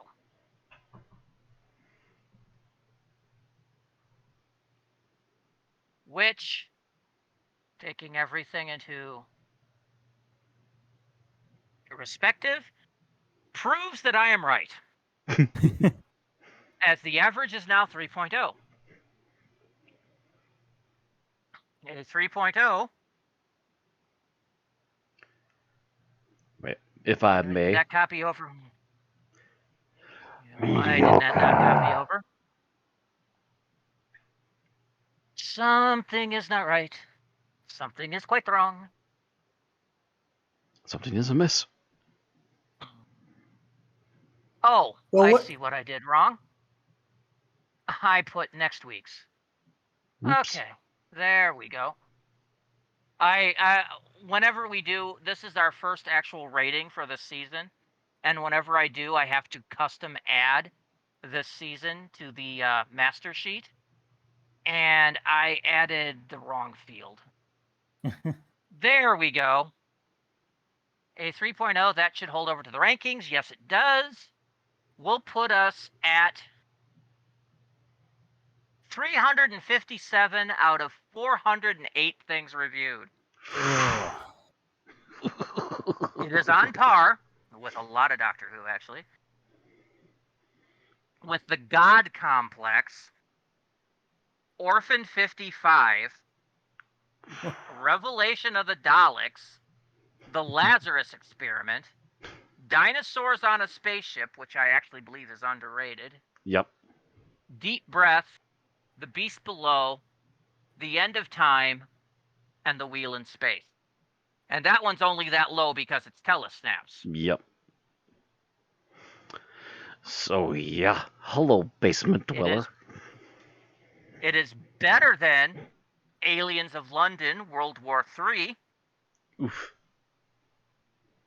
and is not as good as The Sea Devils, Planet of Fire, or Survival. The Sea Devils. Well, at least So there Kevin we go. McNally has a slightly less basement dweller because he was also in the Twin Dilemma. So there we go, 357 out of 408. That is all we have to say about Flux. So yes, I definitely encourage people to give YouTube comments now that Flux is over. What do you think of the whole thing? I know there have been a lot of people tweeting about Flux, so I definitely hope we get some comments. While you're doing that, don't forget to like and subscribe. We're going to obviously keep doing our podcast even during the off season. And of course, there's not that much of an off season because in like 3 weeks is the next episode, I believe, without actually looking at the calendar. And also, don't forget to follow us on Twitch if you want to get our streams every Tuesday night. All right, so next week we're going to take a little break, go to something that is a little more quasi-canon, but still technically there. We're going to take a little animated break and watch Dreamland. Written by Phil Ford and starring the voice of David Tennant as the 10th Doctor, Georgia Tennant as Cassie Rice, and Tim Howard as Jimmy Stalking Wolf. So we'll see you next week. See you all next time. See you then.